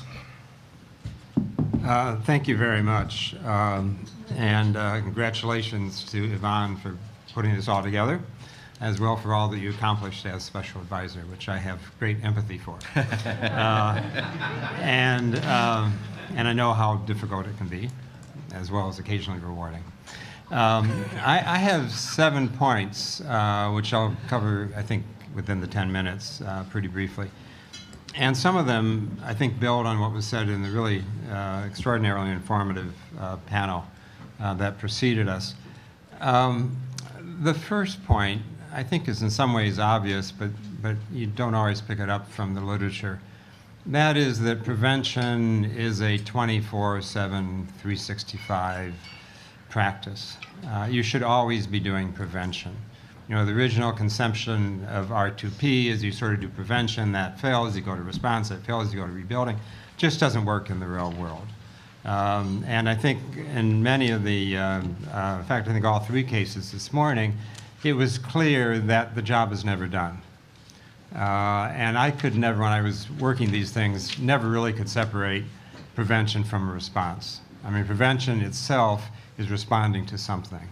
And you respond, and then you try to prevent the next thing, and then you think you've won a little bit of time, and then you've got to look at these more chronic situations, perpetual sort of crisis that people talked about. So it's something that's with us all the time. Second, and this may be a little more counterintuitive, but I never found, or rarely found, that the traditional tools like early warning, peacekeeping, Security Council involvement were necessarily all that helpful.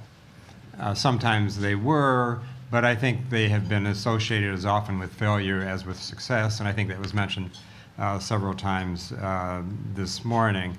And I think there's maybe some reasons for it. First of all, early warning is nice, but you get so much early warning about so many crises in so many places at the same time, it's a little hard to sort it out. Second of all, early warning doesn't necessarily change. In fact, it may even embed the political calculations of the key players.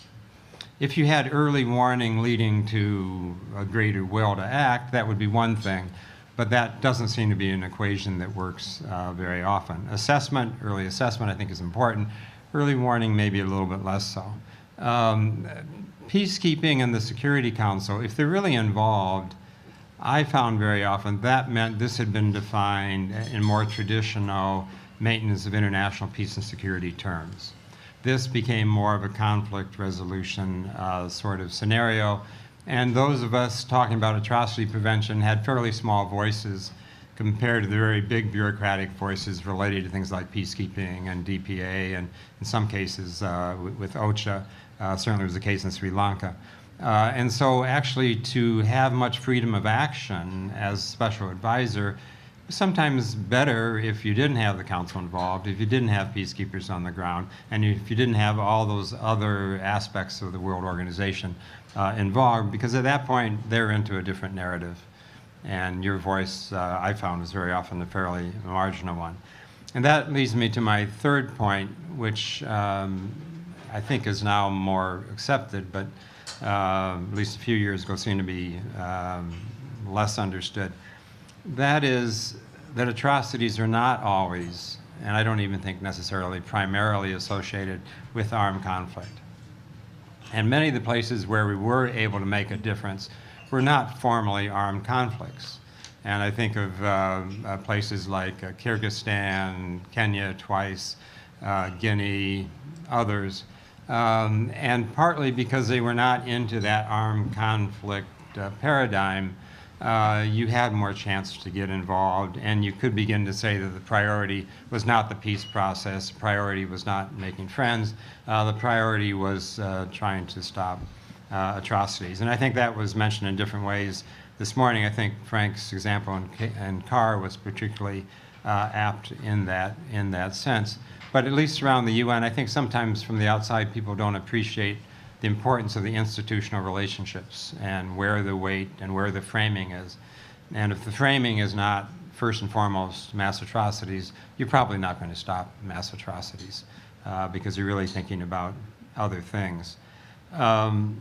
The fourth one, and I think it's great to have the individual case studies, but I think maybe we could have heard more this morning, maybe there'd be more when they all get together, the fact that a number of crises come up at the same time and understanding how the different ones relate to each other. As I mentioned, you know, when you're doing these things, I'm sure Yvonne will recognize this, a lot of these things come together at the same time, and that affects perceptions, that affects the amount of time and energy, that affects the amount of institutional involvement, and there may be, in fact, some feedback, certainly politically there would be, from one to another. It's easy for member state capitals to feel overwhelmed when a bunch of crises are happening at the same time, and you don't really have the luxury of saying, oh, I'm really focusing on this one, because this is my crisis. If you're looking at atrocity crimes, they can happen in a lot of places at the same time. So I think we have to think about that feedback a little bit.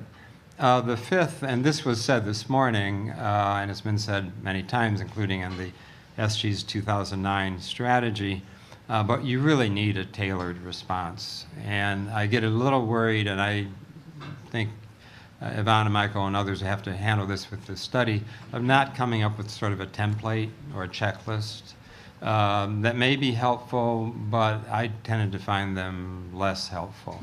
Because they're based on some kind of amalgam of a lot of lessons learned in different places under different circumstances. And looking at each situation with a somewhat fresh eye, I think is important, because the circumstances are unique in every situation, and I think we have to recognize that individuality even as we look for lessons across different crises. I think you need both, but I think one has to keep the balance right. Now, my sixth point won't surprise anyone. I really do believe in the individual responsibility to protect. I think the role of individuals and non-state actors and civil society and the groups themselves, those roles are enormously important.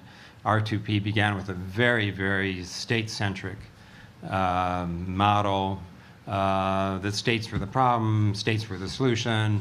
States are important, but we have non-state actors. They always have been, but maybe even more in recent years, being a big part of the problem and being much, much harder to work with. I think the question of vulnerable populations and what they do in these kinds of situations and how they interact, we have to recognize their agency. They're not just there for us to sort of determine from far away what the solutions ought to be. I think we need to think a lot more about perpetrators. That came out, I think, particularly in Naomi's comments this morning. There are people who listen and there's people who don't. Quiet diplomacy works with some and doesn't work with others. It may be partly situation specific, but a lot of it really are the individuals. And what do they think are at stake? And if they think it's existential for them or their group, they're not going to listen. And we need to understand that. I think one of the difficulties, in which something even in a study like this I think we have to grapple with, we think of all sorts of methodologies. How do we think about the methodologies that relate to psychology, relate to group interaction, relate to value systems, relate to perceptions? Those are very, very hard to put into numbers, thank God, but very, very important in determining how these things happen. And it's also very important, who's Secretary General, and does he or she care about these things in particular, or are they looking at other paradigms? Are they more interested in conflict prevention as the overwhelming paradigm rather than atrocity prevention? What's the leadership like in the African Union or in key countries? Who's in Washington may make a difference in these kinds of situations. These days, unfortunately, I think it does make a difference. So I believe very much that we have to bring the individual and the individual including group perspective to all of this, and it's very hard to put it in. But without that, I think we have a danger of reinforcing this sort of state-centric paradigm, which I think is not everything. And finally, a very simple conclusion, but it's one I will say in the book that Alex and I have just completed, which we'll recommend in a few months, that people look for on the implementation of R2P. The one thing that really seems to matter most is whether, in fact, people try to stop atrocities. Is that the #1 priority in a situation? If it is, and if there's enough energy and it's concentrated enough, results are not so bad. There are cases, obviously, where it doesn't work, but most of the cases where we failed and failed badly, and I experienced too many of those, were because this was a secondary, tertiary goal, and other things simply got more attention. And we saw that, obviously, in spades in Syria, but we saw that in Sri Lanka, we saw that in a number of other places. And so, if we're going to say this is just simply one of our 6 top priorities, we're not going to get there. And atrocities have their own ideology. There is a toolkit being developed, but unless people really very consistently making that message, looking at a situation through that lens, adopting that paradigm, we're just not going to get there. And so, a lot of times, these other agendas, I even heard a little bit this morning, we need to change the nature of the government, we need to do this, we need to do that. That's all nice over the long term, but that's not the atrocity prevention agenda over the short term. And as I say, those longer term things just mean that you're going to have to be doing atrocity prevention for a long time. But you got to keep the focus on that, or I don't think we're ever going to get there. Anyway, thanks very much. Thank you, Ed. Yeah.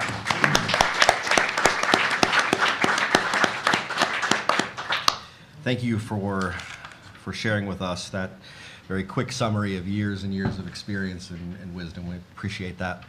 Before we started, I also wanted to welcome the folks joining us on the live stream and remind you that at the end of our presentations, we will have time for questions, both from the audience here and from those joining us online. You can go to the Participants tab, and you'll find a place where you can submit questions. All right, Sabrina, please.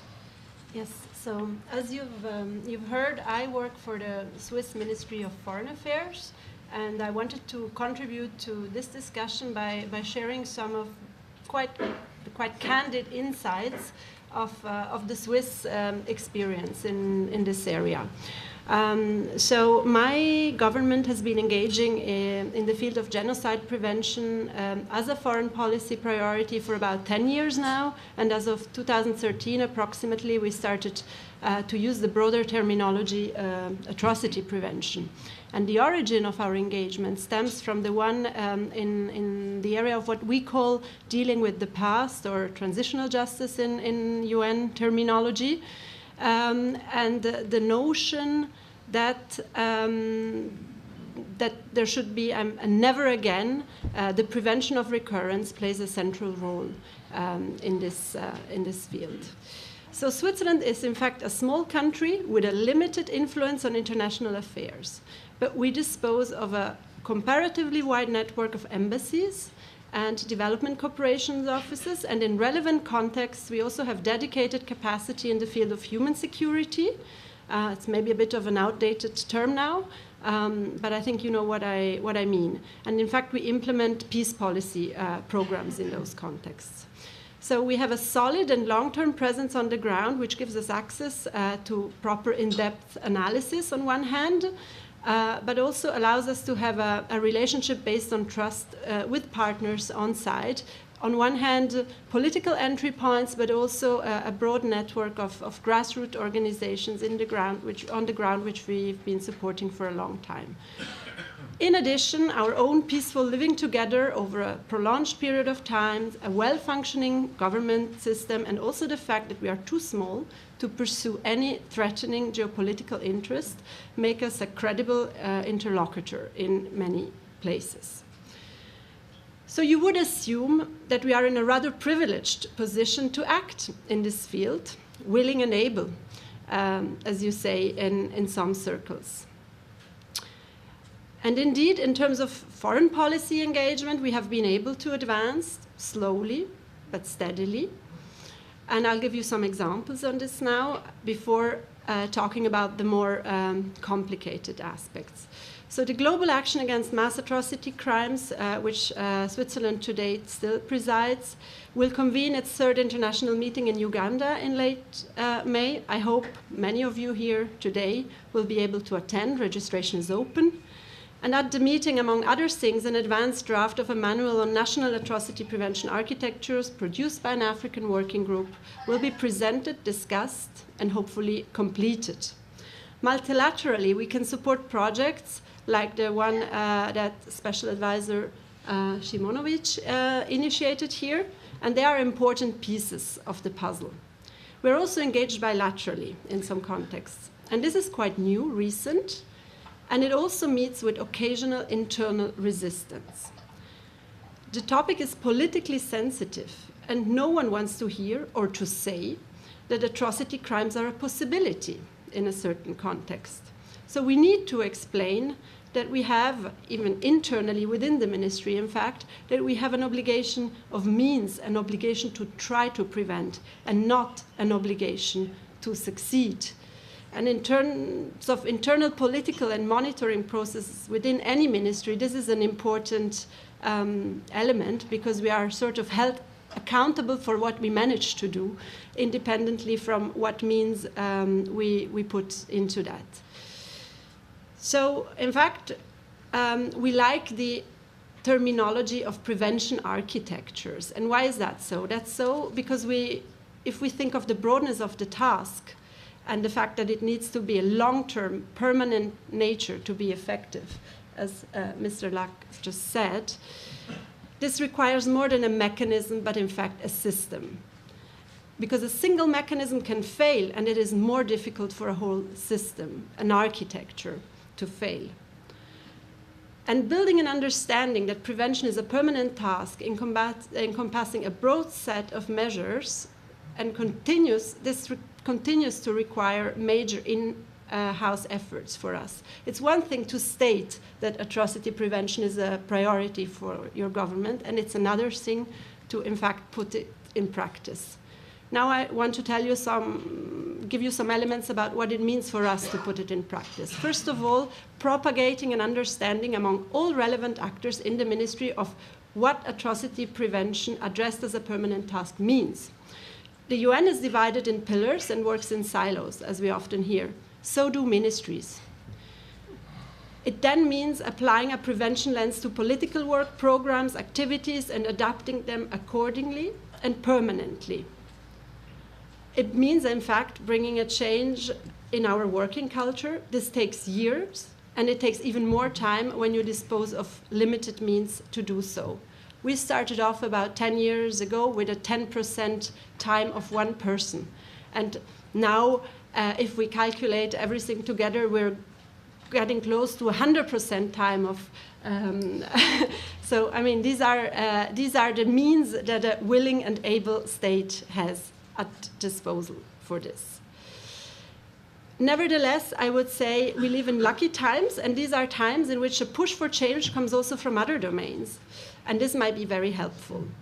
There are windows of opportunities, and this is what you said, Mr. Porter, earlier this morning. For instance, a less technical and more political approach to development programs. That's something which is very high on the agenda of my colleagues working on development aid these days. So we can jump in this kind of discussions when propagating the idea that prevention should be a broad and permanent task. We've also started to put atrocity prevention on the internal political agenda because we think that our effectiveness in terms of foreign policy will be limited if we don't do so. But there too, there's a huge need to build understanding. No country is immune. This is what we say in GAMAC with regards to atrocity prevention. But guess what?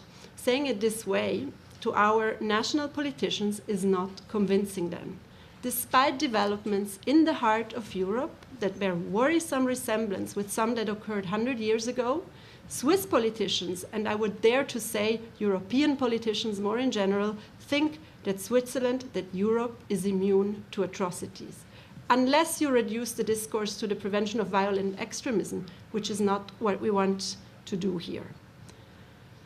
And the same applies to NGOs, national NGOs, who do important work in areas, in fact, related to atrocity prevention. For instance, when it comes to countering hate speech or so. But no one frames it with an atrocity prevention lens just automatically in the Western Hemisphere, I would dare to say.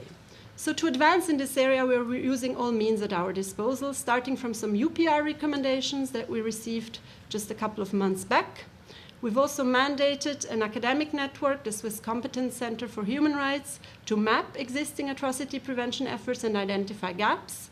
And we will invite some parliamentarians and representatives of Swiss internal institutions to attend GAMAC 3 in Uganda with a hope of broadening their understanding of the subject.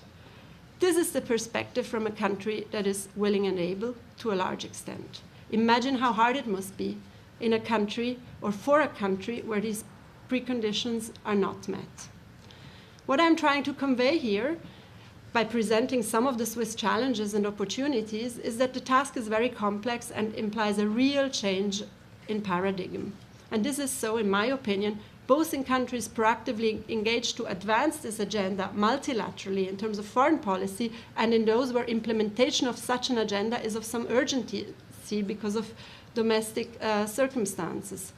Where there are limits to willingness and ability, only a deeply concerted efforts of institutional and non-governmental actors of change with a strong bottom-up element, coupled with a UN system and international community, regional actors that truly understand what we are talking about and go beyond the fire-extinguishing role and efforts of the international community once it is too late, can bring about the so much needed change of culture when it comes to prevention. So I guess there's still a long way to go, and I will leave it at this. Great.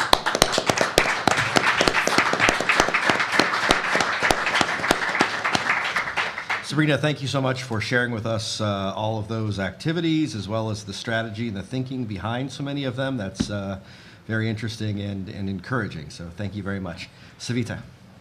Thank you, Keith. I would like to begin by thanking the organizers, Stanley Foundation, the Office of the Genocide Prevention and R2P, as well as Columbia University. This is a fantastic event, and the morning session was interactive and very, very rich in understanding the dynamics within atrocity situations. So I was asked to talk a little bit about what are some of the strategies that as a civil society, especially at the Global Center, we have used that have been effective in mobilizing action around atrocity prevention, around atrocity situations. So as previous speakers, I mean, Mr. Šimonović highlighted this in the morning, that the gap between reality and rhetoric is increasing. I mean, we have a lot of positive institutional development around R2P and the atrocity prevention agenda. I mean, Sabrina's presentation talked a little bit about this, that governments are now slowly taking it seriously. But the reality on the ground is that the norms that safeguard humanity are under threat. I mean, we have seen state and non-state actors systematically in the last few years, violating international humanitarian law, international human rights law. So, the situation is not really good. And earlier the case studies highlighted that, I mean, it's not only Myanmar, Burundi, or CAR, but it's Syria, South Sudan. I mean, the list is never ending.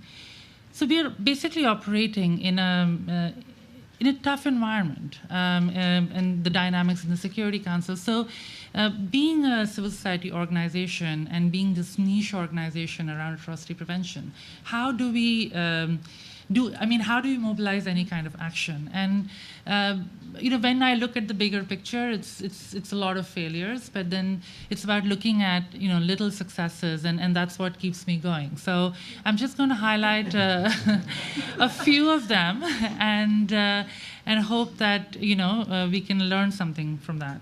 So one of the first things that I want to highlight is the value of targeted and timely briefings. And this is especially important in terms of countering prevailing narratives. So note here, I'm not talking about early warning. As everybody sort of, acknowledged here, there is enough early warning. It's about the prevailing narrative around these kind of crises.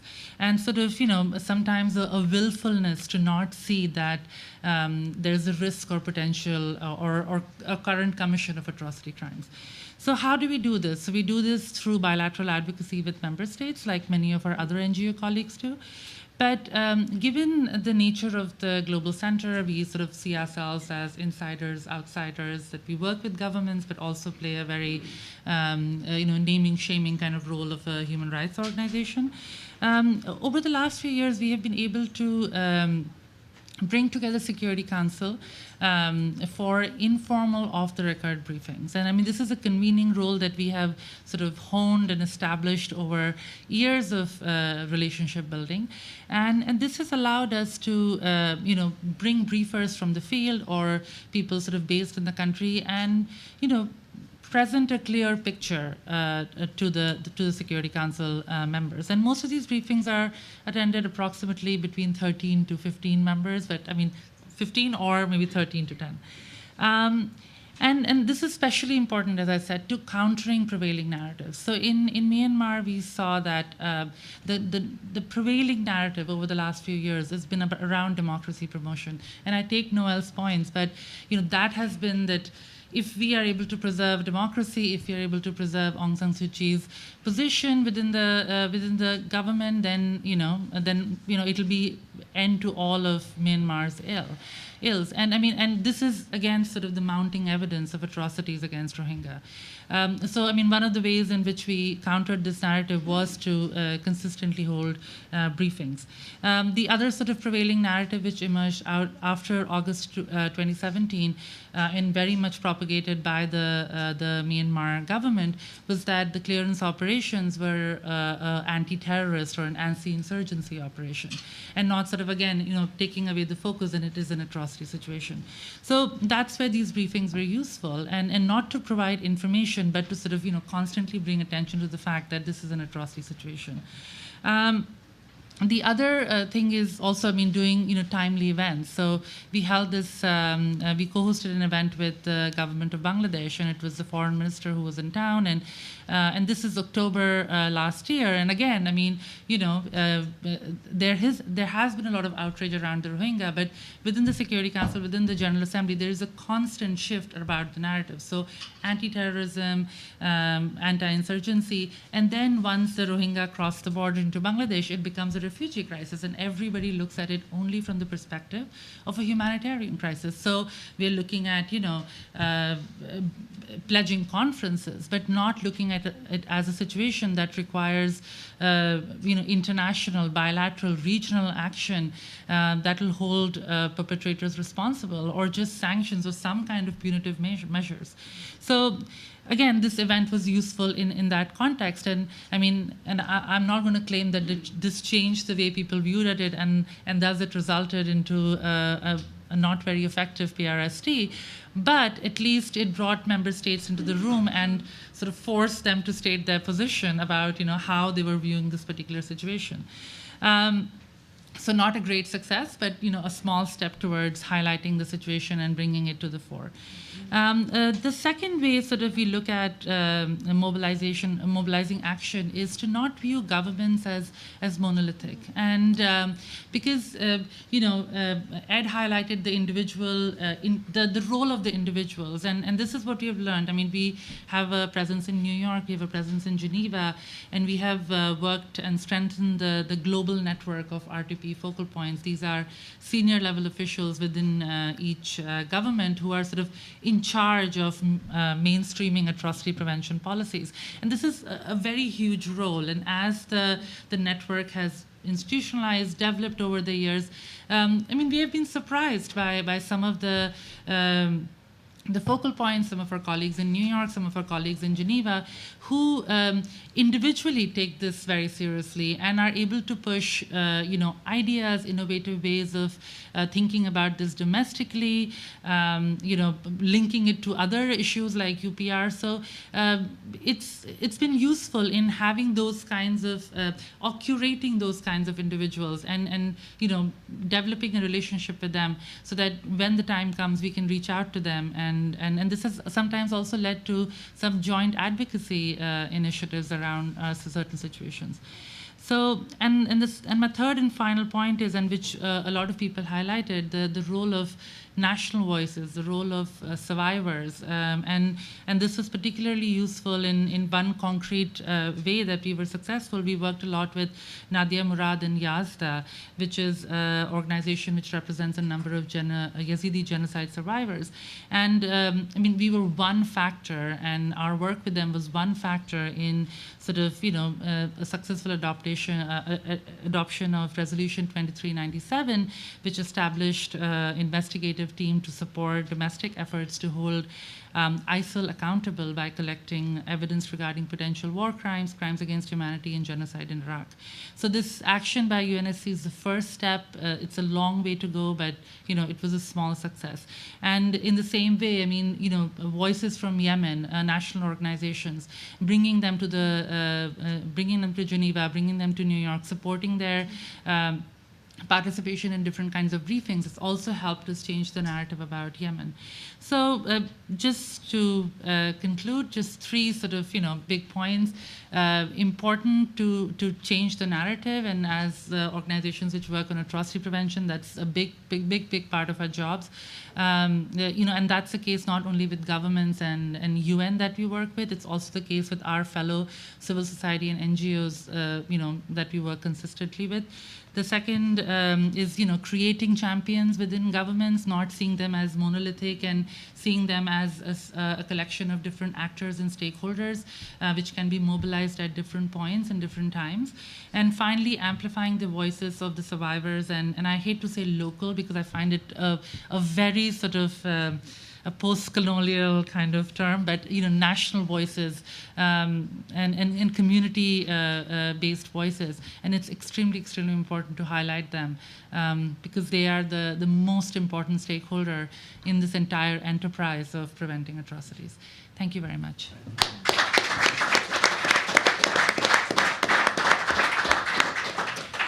Savita, thank you very much for the excellent insights into how you and the Global Center are thinking about your work. Really appreciate that. And now we'll open it up for questions. Jack. Hello, my name is Jack Mayoffer, and I'm from the Auschwitz Institute. Thank you very much for all the presentations this morning, and these I found them very interesting. Sabrina, I had a question for you in particular. I really appreciate your comments, and one thing you said, which I haven't heard as much, was states talking about trying to make the argument that no state is immune, and how simply saying that is not effective enough in a number of countries. Switzerland certainly is not the only one, and Europe isn't the only place where that's not effective enough. So what strategies have you found that have been more effective in terms of making the argument domestically that no state is immune, and convincing colleagues within Switzerland that it's also a priority for Switzerland? Well, it's work in progress, Jack. So I wouldn't say we're there yet to say, that we've actually created a domestic understanding. I would also say it's in a way, we're in an unusual position, but I also know we're not the only ones in Europe, that it's from a foreign policy, from a foreign ministry, that this is brought into the national discourse.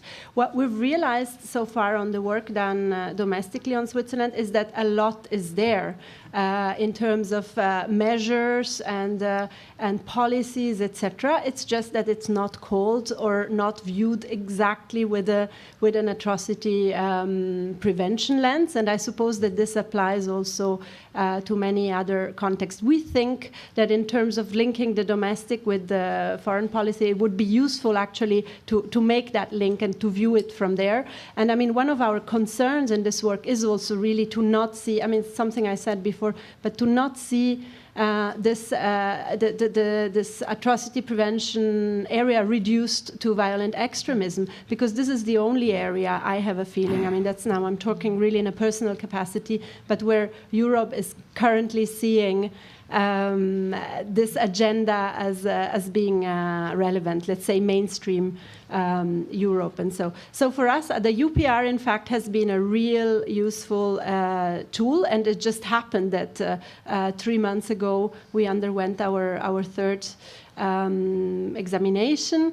And now from there, we managed somehow internally to have those recommendations accepted, even if the actors taking the decisions didn't really know what they were referring to, etc. So there was a lot of work being done in those days when it was decided, do we accept these recommendations, don't we, etc., that we had to do to extend understanding. And now, we have a sort of foreign policy commitment that says, among other things, Switzerland will report on this in 4 years' time. And it gives us a basis to act domestically, etc. And then the other element is really increasing exposure to internal political and also institutional actors. We said the Gamma Tree Conference may be one way to do so, but if we didn't have limited means and time at disposal, we would probably be able to find others. And something that I find personally very fascinating in this area is that when we're talking about Europe as compared to other parts of the world, is that Europe has a lot to learn from, let's say, the Auschwitz Institute's experience in Latin America and so, but also from other parts of the world. And so this sort of process of getting this knowledge into the European realities, I think that's going to be an interesting one if we manage. Sapna. Thank you so much. Sapna Kansaran with Peace Direct and Strategy for Humanity. I had, I guess, 2 questions. First, it's a question about the role of civil society. Someone who followed R2P from a civil society point of view, I wanted to ask the panelists about what is missing from civil society. We have groups that are working at the UN on building the norm. We have groups that are working, like crisis action, on mobilizing NGOs in country situations, coalitions, if you will. We have groups that are working on national architectures and prevention structures, national, regional, and international architecture. We have groups that are working on international justice and accountability, conflict prevention, peace building, women, peace, and security. Mass mobilization, as we saw over the weekend in the US, but that is a tool. What do you think is missing from the civil society aspect of this issue related to mass atrocity prevention? And a question for Dr. Luck about one of the last points you made was about how we shouldn't focus on long-term atrocity prevention and the importance of building resilience in governance. I just wanted to clarify what you meant by that. I wasn't entirely clear. Thank you. All right, who wants to go first on the first part of Sapna's question? Savita? I can take that up. No, you're right. I mean, there's a lot of the positive institutional development around R2P and atrocity prevention. NGOs working on this. But I still feel that atrocity prevention or R2P is extremely niche. I mean, even within the UN or even with civil society partners, when we talk about it, I mean, it's a fight every time to get in language around atrocity crimes. I mean, for example, on CAR, which is a clear situation of atrocity crimes, on a joint letter, it was a fight to get in, I mean, forget R2P, to get in the mention that it is an atrocity situation. So, I mean, we are still not, I mean, there are all of these different efforts, and but I mean, the first question to ask is efforts to do what? So if you're doing atrocity prevention, then that has to be prioritized in a very particular way, because the tools that you use for conflict prevention may be different. I mean, as Ed said, I mean, in a conflict situation, it's a different calculus. You're trying to deal with, the political resolution, different parties trying to maintain relationships. So, I mean, you need to understand what is it that you're preventing, and accordingly then create a coalition of actors which could be useful. But what is missing is the fact that, I mean, we are still mainstreaming this conversation. I mean, it's still very much from the, you get outside this room and outside this bubble, it's a very difficult conversation to still have. I mean, and this is, I mean, I'm right now working on peacekeeping, and as Ambassador Kardi talked about in the morning, that how, peacekeepers are sometimes the difference between life and death for many, many populations around the world. I mean, if you make that connection with atrocity prevention for peacekeeping, I mean, you should see the hackles rising. I mean, people are still, it's still very nascent in terms of, so that's where I'll stop. Sabrina, anything you want to add? Just one point very, very shortly. That's to go back what you said earlier. Governments are not monolithic. I think that's in terms of civil society work, there's some more to do there in the sense of really understanding what sort of people you are working with and what are the entry points. And I mean, the whole question of personal responsibility to protect link, that is also a central one, although I also want to say I think there's a downside to it. And it's the fact that when everything is just linked to persons and a couple of engaged persons, and we have seen this in some contexts where we were engaged, those persons disappear off the political scene for some reason, and then it's all gone. And so it's really to be able to work on those two fronts, the persons, the good entry points, and the institutional, sort of building an institutional backing for this, which goes beyond individuals. I mean, we'll give Ed a chance to address both questions. Yeah, no, thank you. And since Sapna was a former student of mine, she's used to my being unclear. So this was, I think, another example of that. I don't think I mentioned resilience per se, but this question of persistence and staying with these things over a long period of time and having some modesty. One makes gains, but then the tide comes in and you've taken a couple of steps backwards, and so you have to keep at it.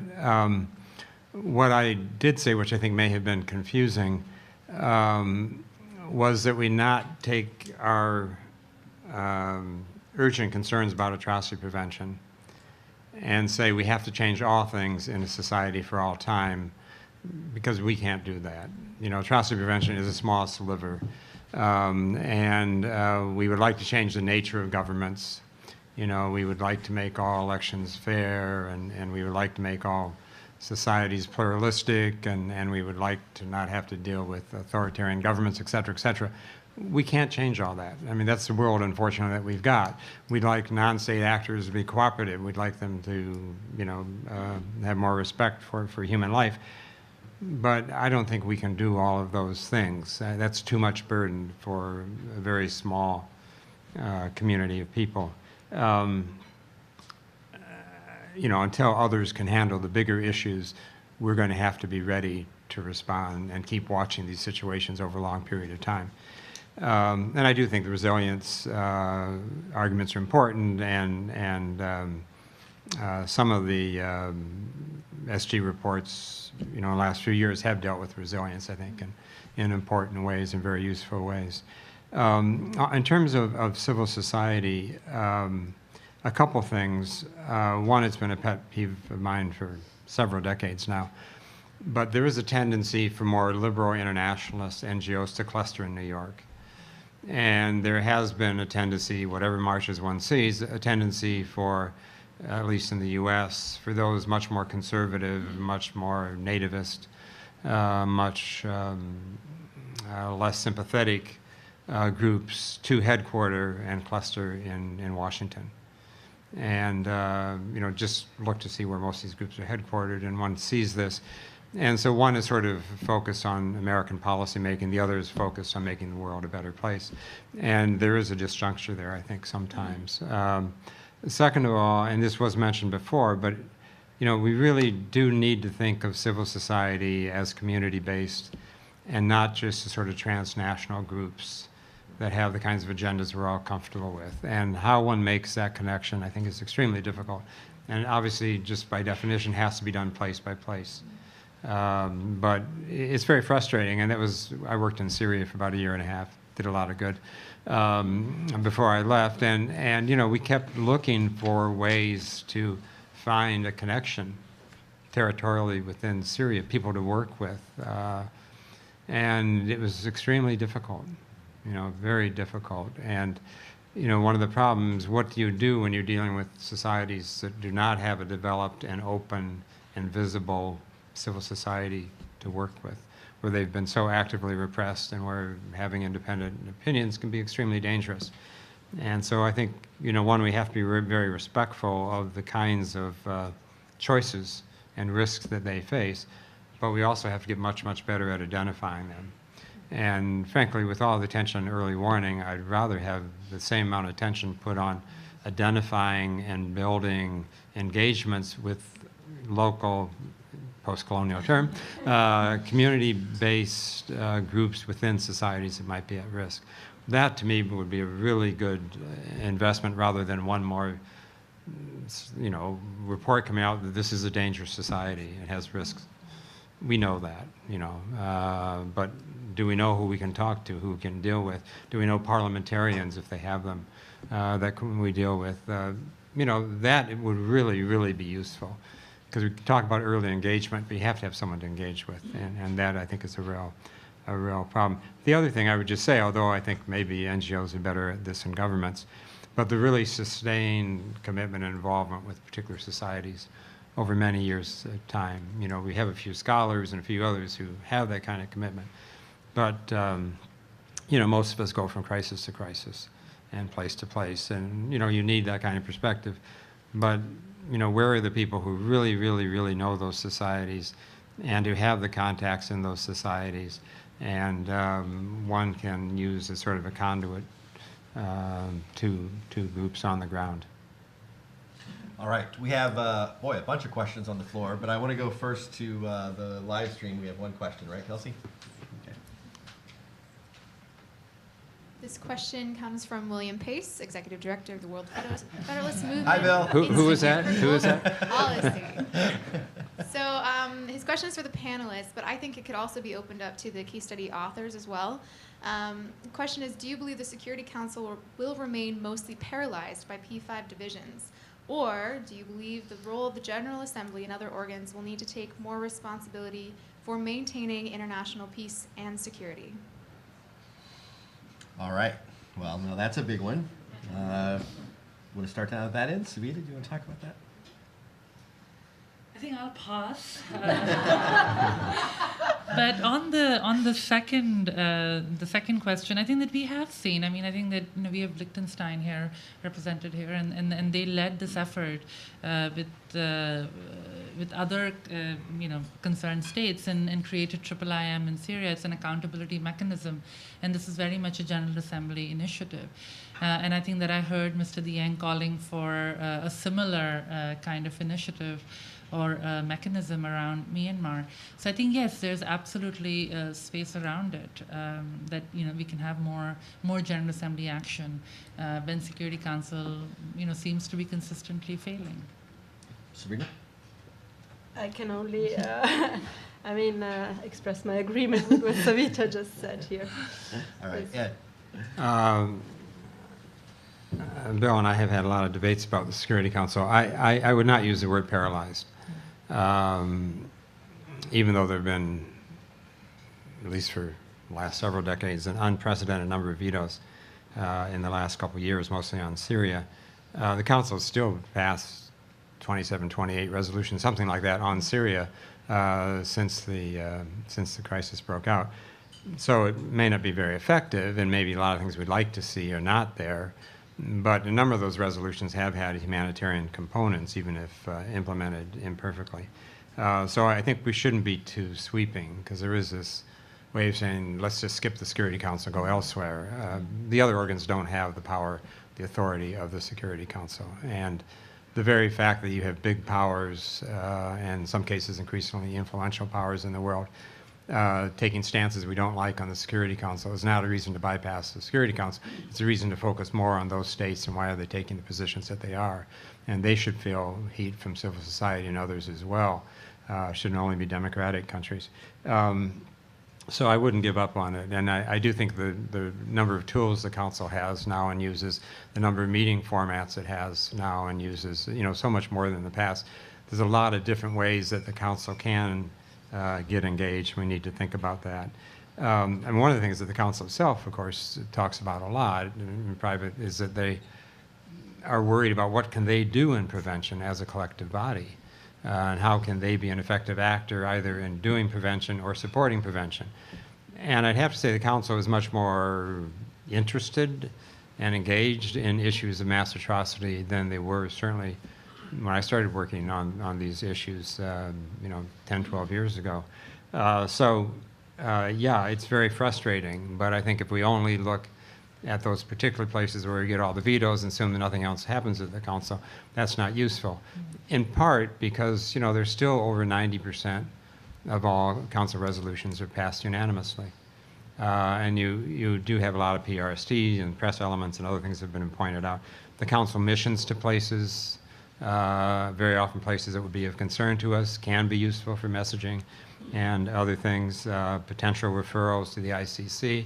There's a lot of tools around the edges that the Council has.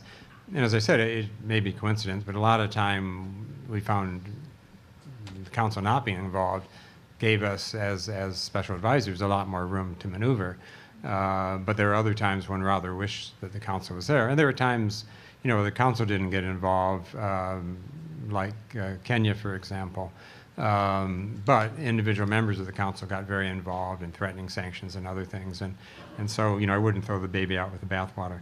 Now, in terms of the Assembly, I would add the Human Rights Council, these commissions of inquiry, other mechanisms. I think these are all of real use. But there are limitations, and we should recognize that. I do think Uniting for Peace might be possible in terms of a preventive deployment of peacekeepers, but you'd have to have consent. But we did have that in Macedonia and in some ways in Burundi. So I think, there are possibilities there, but obviously there are real limitations. You can't do enforcement action under the Assembly. And if we think the Council is good about words and forgetting deeds, the General Assembly has made a lifetime of words without deeds. So, I wouldn't want to put all my eggs there either. Over against the wall over here? Yeah. No, against the wall. Yeah, thanks. Thank you all of you on the panel. I'm Nadia Rubai from the Institute for Genocide and Mass Atrocity Prevention at Binghamton University. I'm a co-director there. And I wanted to direct my comment based on something that you mentioned, Savita, regarding the R2P focal points. And I'm wondering if any of you on the panel have observations on lessons learned regarding how those individuals or entities are selected and the relative access they have, the legitimacy they have with different groups within society as a contributing factor to effective prevention. Great question. Mm-hmm. Should we take a few? Maybe we should. Yeah. Right behind Charlie there, yeah. Thank you. My name's Evan. I work with the Center for Civilians in Conflict. Previously worked for the Global Center for R2P and the International Coalition. So this question comes from a long-suffering supporter of R2P.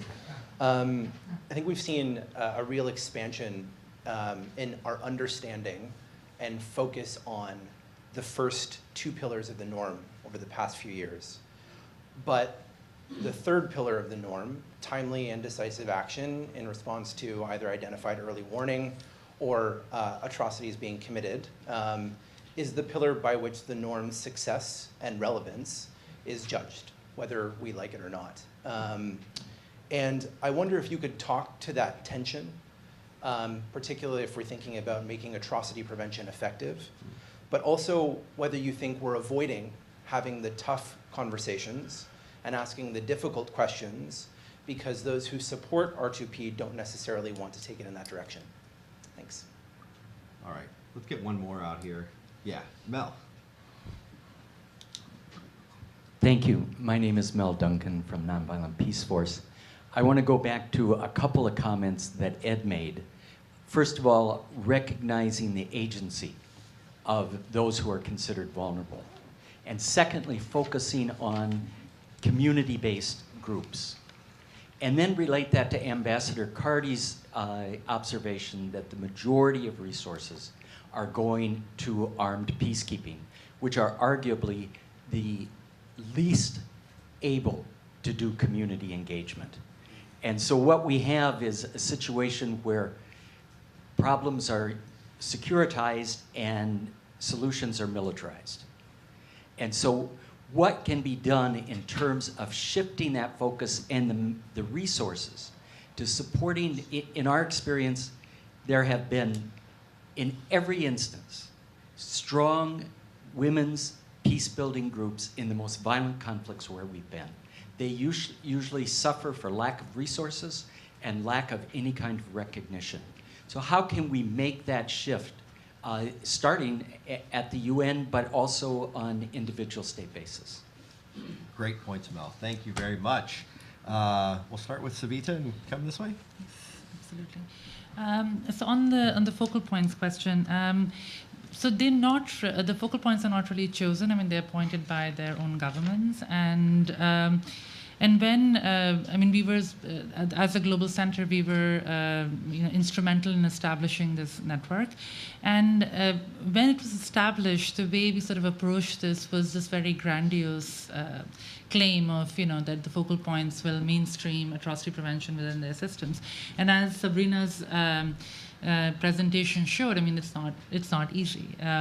It's many different actors, stakeholders. It's one individual, and they wear sometimes a million hats. And I mean, if you have somebody senior, then again they wear many hats, and it's hard to do it. But how it has developed over the years has been surprising, and it has developed in the sense that we now have. I mean, and this is not true of all the 59 focal points. I would say half of them maybe, that they've developed as people who have who have created some agency around their roles, who have expanded it, who have also unpacked how to actually do R2P on a day-to-day basis, because we didn't have those answers when the network was established. And there are many examples of this across the board. So I think it's a mixed bag. And also, I mean, I would say that the focal point, I mean, it's a very government-centric network. These people are placed within the government. So I would not sort of even attempt to say that they have some, credibility or deep roots within communities or national governments that they work with. Focal Points is a very government-centric network, and that's what it was supposed to do, is mainstream atrocity prevention or a discussion on atrocity prevention within their systems. And on Mel's point, I mean, I completely agree with that. And I mean, and adding to what Ed said earlier, I mean, this is my other sort of close to my heart conversation about communities and about, how do we do more effective peace building. You're absolutely right. I mean, engaging communities better. And I mean, not only sort of looking at the usual suspects, the civil society actors based in capitals, but also looking at, midwives and, I mean, you know, teachers association, trade unions. I mean, every society organizes itself around some kind of political structure, around some kind of an organizational structure. So looking at it and sort of going beyond sort of as I would say, the coalition of the relevant, in the sense the same kind of you know, political civil society, but sort of going to, you know, the coalition of the concerned, which is the communities themselves. And there are not many good practices out there of how you consistently engage them, as Ed said. I mean, you know, on Syria and I mean, all that also comes from the fact that we have a fire brigade kind of mentality around these kinds of issues, and there's not that much investment in these kind of community organizations. But that is, you know, with the conflict prevention or atrocity prevention communities. There are other communities which are doing this kind of work. But again, we all work in silos and we don't talk to each other. So it's about sort of reaching out to others who might have these kind of contacts in these communities.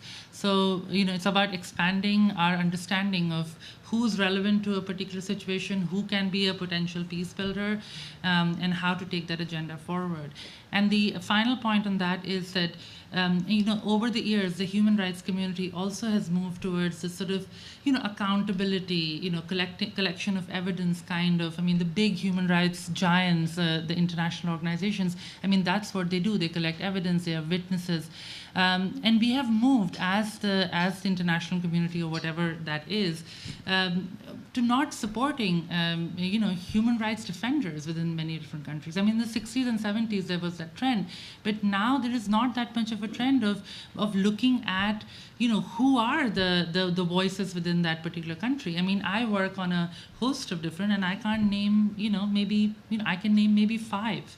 So I think that, you know, developing those kind of expertise and understanding who are the peoples whose capacity within these societies have to be developed, who are the people who could be, you know, the nodes of opposition, who can be nurtured. So I'll stop there. Thank you, Savita. Sabrina. Just 2 remarks. One is on the second point, which was brought up, that second question or point, that R2P is being measured by the success or not of the 3rd pillar. I would dare to say, as a representative of a member state, that at least for us, it's not the case. The 3rd pillar, to a large extent, are New York-centric discussions in a way, and it's something that matters very much here to this community. 80% of my work is on a national level, and with national counterparts, it's bilateral, and for them what matters is the 1st pillar. It's the responsibility of their own government, of their own actors in their specific context. And of course they will know about the very political discussions taking place elsewhere, but I would not want to measure the success or failures of the concept on that. I mean, that's just a remark really from the way we approach it in my country. And connected to this and to what Mel, you said, and to add up to Savita, actually this point of linking together different communities and to work with, not with the usual suspects, but with others as well. I mean, that's really something we try to do within the Global Action Against Mass Atrocity Crimes. And I mean, there's several people here, including the Global Center on R2P, who are involved in this effort. And these global meetings, which take place every 2 years, they're really about bringing together actors from completely different spheres who have a de facto role to play when it comes to this, and to move beyond the convincing the convinced ones, which is also the reason why what I said earlier from our end, we're this time trying to bring in parliamentarians. We're trying to bring in institutions, national institutions, which have a dedicated responsibility and capacity, but maybe don't call it or see it exactly that way, although it's there. Yeah. Thank you. 3 very good questions. I won't say much about the focal points. I think Savita's responded very well with her sort of mixed response. And of course, I think the Global Center deserves a lot of credit for nurturing and supporting the focal points. They wouldn't exist without the Global Center. I think that's extremely important. And I must say, even though obviously you get 50, 60 countries with focal points, it's going to be very mixed. But the very fact that it's there is to me reassuring. Just as with the Security Council, the fact that, I don't know, what is it, 58 or something, or 60-some resolutions now cite R2P, it may be sort of rhetorical flourish, but the fact that this is now considered to be standard operating procedure in many, many situations is somewhat reassuring, because it's the institutionalization of the norm. And that is, I think, important. And in that sense, since I see Charlie's here, the fact that the Atrocity Prevention Board still exists in Washington. You know, I don't think many people thought at this point in the Trump administration we'd still have the Atrocity Prevention Board functioning. Now, I don't know how much longer that's going to be, and I don't know, you know, what's going to happen if it goes to political level, but, you know, the fact that there is this sort of habit of getting together and talking about these things is not in and of itself a bad thing. The question on the pillars, as the author of the pillars, I'm obviously the wrong person to respond, and it's very hard for me to respond without spending the rest of the day. And I see one person from my course that deals with these things who would not want me to talk any more about it. But I think a lot of it is simply misunderstanding what the third pillar is. The third pillar is not all about a military response. It's all about early engagement in these kinds of situations with all the range of tools. I mean, we put a forcible military response in the second pillar if it was consent-based and the government wanted the support. We've seen several cases of that. And the member states sort of gasped, well, they thought the second pillar was all going to be about development and money, and here you say it could be a coercive response. Well, you know, it does belong there. It's assistance to governments in trouble, you know, with armed groups taking up much of their territory. So it's not that all the difficult things are in the third pillar and all the easy things are in the first and second pillar. And I very much agree and very appreciate that Sabrina said that for Switzerland, the first pillar is most essential. I've always thought that, you know, it's paragraph 138 that was most important, the commitment by all the heads of state and government to protect populations by preventing the four crimes and their incitement. And, you know, we never see this incitement piece dropping out, and it shouldn't drop out. It's absolutely essential to the whole piece. And so, you know, if people say, oh, the use of force under the third pillar is controversial, of course it is. The use of force for any reason is going to be controversial. Some states will never reconcile to it fully. Others, and I see our friends here from Brazil, want more rules for it, which is not my thing. But, you know, it's good to have these debates, you know, and it's good to think about it. But most of the problems with the third pillar are the problems that people have with the Security Council. And that's understandable. And the problems they have with the huge disequilibrium in force in the world, that a few people, few countries have the capacity to project force anywhere around the world at rather short notice. Hardly anyone else does. And so, yeah, that's going to create terrible asymmetries and enormous political problems, and we could rewrite the third pillar from now to Sunday and it wouldn't make any difference, because these are fundamental, integral issues having to do with the nature of the world and the nature of the Security Council and the nature of force. And that's it. And so I'm not worried that there's debates about the third pillar. I'd be very worried if there were not debates about the third pillar, because they ought to be debating it, because it is going to be misused. Of course it's going to be misused. Every norm we have is misused from time to time. That's not new, you know. So yeah, I'm glad people are wary. I'm glad they're asking hard questions. I'm glad we have the debate every year. I'm glad this year it's going to be a formal debate in the General Assembly. And you know, so we'll do fine. You know, we will survive. Now, to Mel's questions, which are very good. Let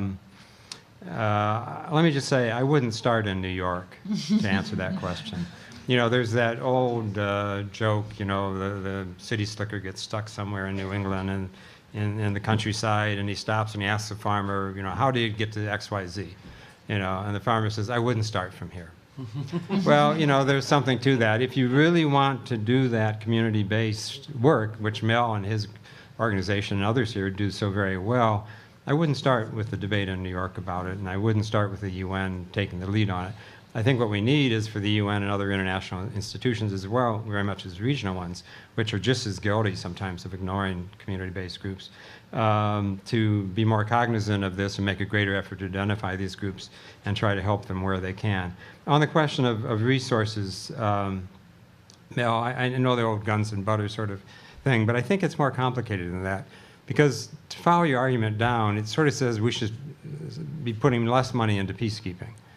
And I don't think that's what we want to say. Maybe we want to put less money into national militaries, but I'm not sure we want to put less money into peacekeeping. You know, and I saw a few years ago when I was there a huge push to add more money for DPA and conflict prevention.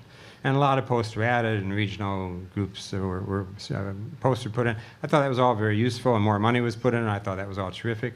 That was fine. We've seen more recently a huge push to put more and more money into humanitarian affairs. Fine, you know, it's a Band-Aid after the fact, but that's a very important Band-Aid for a lot of people, and that's fine. But those areas have had huge surge of money and effort in the last 6-7 years. And atrocity prevention, you know, we're still at $1 a year ASG, which is not making either Yvonne or me particularly wealthy. You know, and that's the fundamental thing. It's not that others are getting too much money. It's that no one is making this investment in atrocity prevention. And they have 1,000 excuses. And I know Bon wanted to do this, and he wanted to do this, wanted to do the other thing to make this much more robust. It never happened. And it was partly institutional, and it was partly political. But that's the problem. It's not that others are getting too much money in the UN. It's that we're not getting enough money in this area. We're not getting any money, basically, in this area. And that really, you know, goes to the heart of this. Are the member states really committed? Is the Secretary General really committed? I mean, it's great. The Secretary General is doing lots of reform and lots of restructuring, this, that, and the other thing. You know, he's been in office a fair amount of time and hasn't yet gotten to the question of the joint office, which everyone in this room knows needs restructuring one way or the other, although there are different opinions about how to do it. He's yet, you know, to ask for any money for this area. Okay, how come? You know, is this just built into the system? You know, is this just a lip service mandate? Or do people actually care and going to put real resources into it? So, fine, put money into peacekeeping, put money in humanitarian affairs, put money into political affairs, they all need it. But let's put at least a little bit of money into this area. So let's not beg our neighbors, you know, let's worry about why in the world we can't make the case and push both the governments and the Secretary General to move in this area, because they just haven't done a damn thing. All right, one more question right here. Oh, okay, we'll get Christina in, okay. Thank you. Thank you very much, Keith. Good morning. First of all, thanks to you, to the Stanley Foundation and Columbia for having us this morning. Before actually posing a question to the three panelists, I wanted to do one comment that pretty much is inspired on the conversation that we had on the first panel. And of course, I really wanted to pick up the line on the third pillar on RWP, but I'll refrain from this and focus on prevention, since this is the overall theme of the conversation today. I was thinking on the approach of the case studies that you presented in the first pillar. We were taking a look at three very different, of course, situations. And when I was thinking on these three cases, first I was thinking whether they are representative of the current landscape of atrocity prevention. And in this case, I really liked what our Swiss colleague just said in the end, that, well, there is still a lot of selectivity in this debate. And I think each of us has to do some inward looking as well in terms of what we're doing nationally on this. There is, of course, the risk of atrocities happening not only in the developing world, let's put it bluntly, and even historically, we have to take a look at that the most serious atrocity episode took place in a highly developed and militarized society, and this is not necessarily different today. I think this is one of the points that I wanted to put. But the second one, when I was taking a look at the three cases, we're thinking about prevention, but it looked to me that our attention when we were talking prevention is pretty much in the end of the spectrum of prevention and right before the brink of collapse before we have to talk about early action. I still fail to understand why is it when we're talking prevention, we're usually talking about, well, emergency shuttle, backdoor diplomacy, emergency mediation efforts, and why we're still failing to go further upstream and to talk about those actual root causes of the conflicts. And thinking, of course, on the three different cases that we had, they're entirely different, but at least in two of them, you would see that social and economic inequalities do lie at the root of conflict. Food insecurity, poverty. And why is it that the word development has not been mentioned as frequently in our debate today as many other words? So again, now specifically a question to the three panelists. How do we do better in terms of associating development with the atrocity prevention agenda? How do we manage to mobilize the resources? But one specific comment to our Swiss colleague. Sabrina, you mentioned one expression, less technical and more political development agenda, if I got it right, or something like this. What is it that you mean? Because that would be an interesting question. Thank you. All right, and Christina will give you the last question. The European Center for the Responsibility to Protect. Very quick question regarding how important it is to identify windows of opportunities for pushing for the atrocity prevention agenda forward. And this is something, Sabrina, I think you mentioned, when do we jump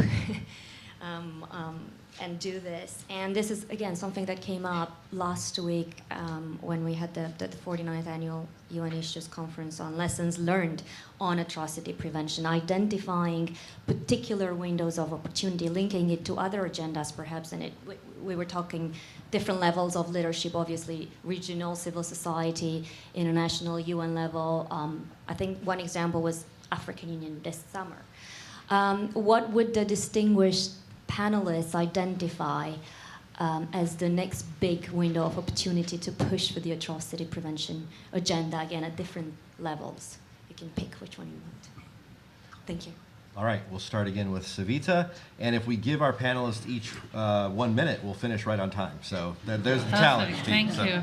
No, Patrick, I completely agree with you. I think we should talk about development in terms of sort of, development and prevention go hand in hand, and you're absolutely right. I mean, in the Secretary General's report, I mean, horizontal inequalities is one of the factors that that leads to atrocity crimes. But the other question of sort of just in terms of policy and in terms of a practitioner's perspective, when you talk so much, I mean, when you talk upstream in that context, then I don't know how useful it is to talk in terms of that I am doing poverty elevation to prevent atrocity crimes.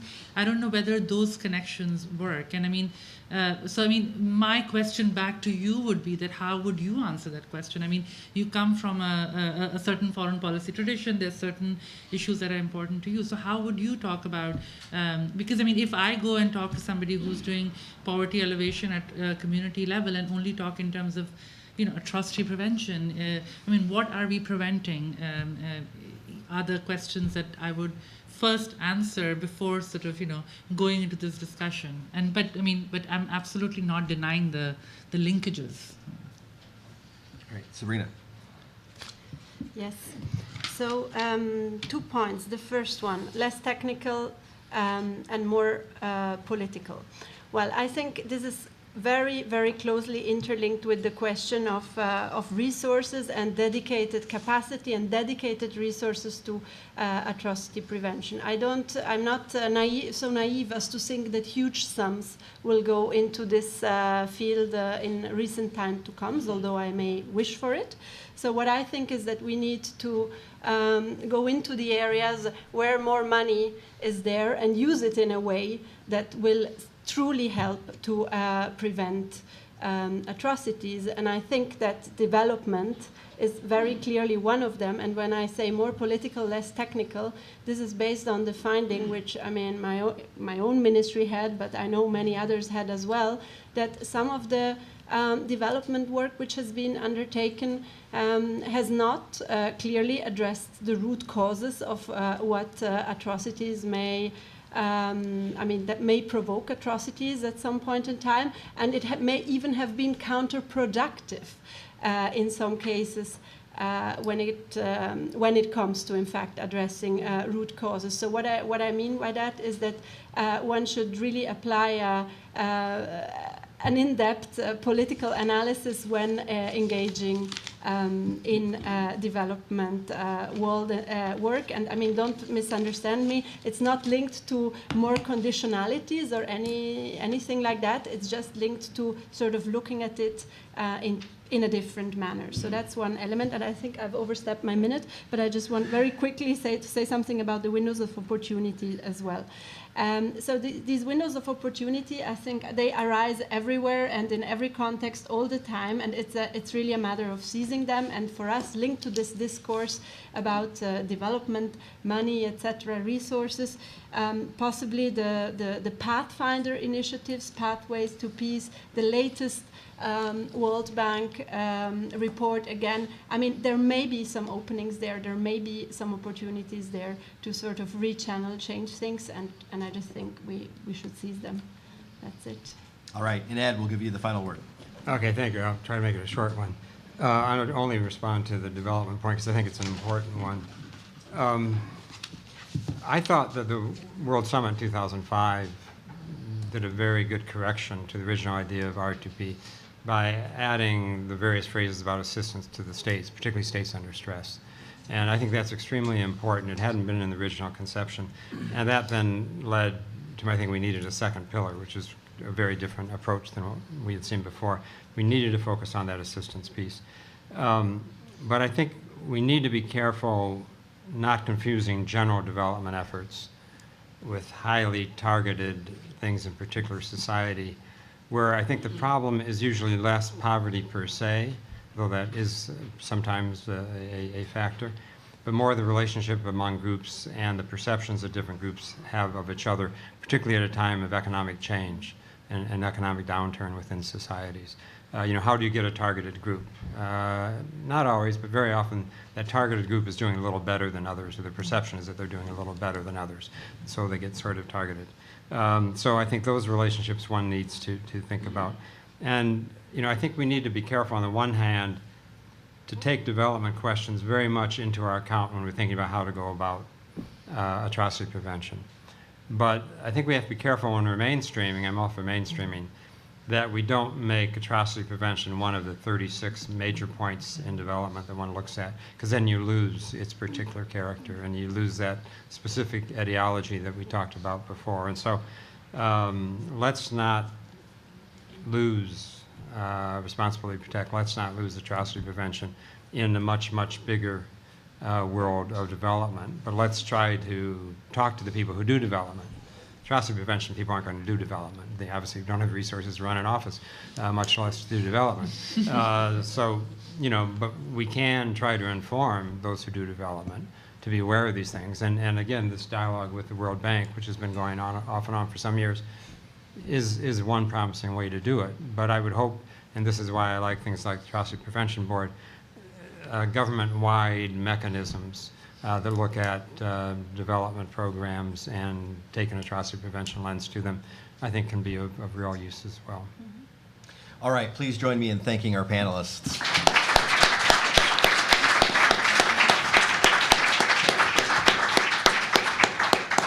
All right, move on to our next step here.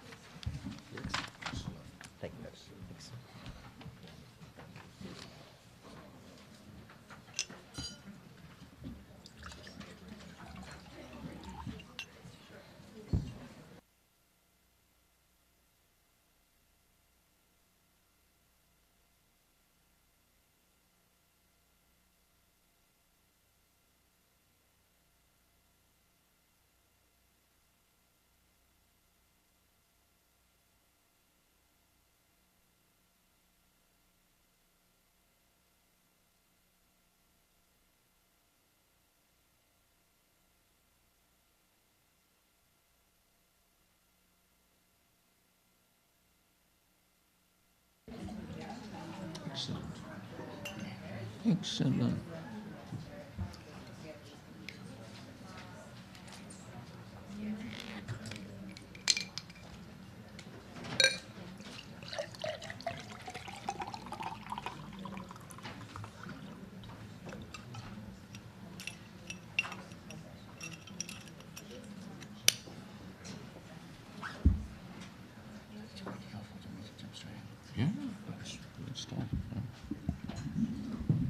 Well, how to follow that? Well, I'm not sure, but whatever does come, the next section will be less good than what you just heard before I even hand over to Ivan. So I was asked in these concluding remarks to talk about some of the lessons that are coming out of these case studies, and so I'm going to do that. But as I mentioned earlier, I've also traveled a long way, and this is an audience of people who can make things happen. So after suggesting some of the lessons that are coming out from the studies, I'm also going to suggest 5 concrete, small, inexpensive things that could be done to actually move things forward. The first thing I'd say is a bit of a caveat, which is that my comments here are not my own. They draw on the work done by the case study authors. They draw from a couple of years of conversations and work with Mr. Šimonović, and nearly a decade of learning from Professor Luck, over which time I've discovered that it usually makes sense to agree with Ed on most things, because in the longer run, you end up looking smarter yourself. But much of what I've learned about R2P and about the UN system, I've learned from Professor Luck, so it's incredibly daunting to see him on the front row, and I'll be kind of looking for facial reactions to things that I'm saying. The other kind of caveat is that none of the proposals I'm going to talk about at the end are new.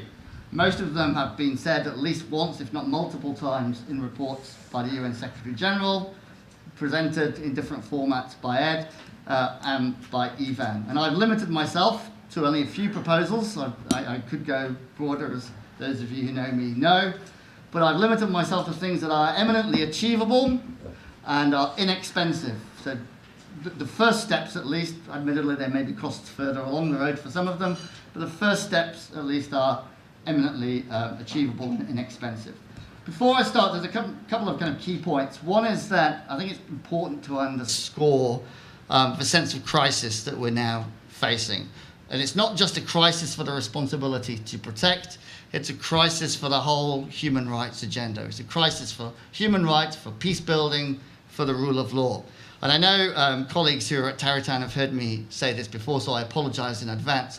But I think this sense of crisis was captured very well by an outgoing journalist for the Australian Broadcasting Corporation who covered the Middle East for the last 3 years. And she wrote what I think is one of the most powerful pieces I've read recently, reflecting on her time in Syria, in Yemen, in Iraq and Mosul, and in Gaza.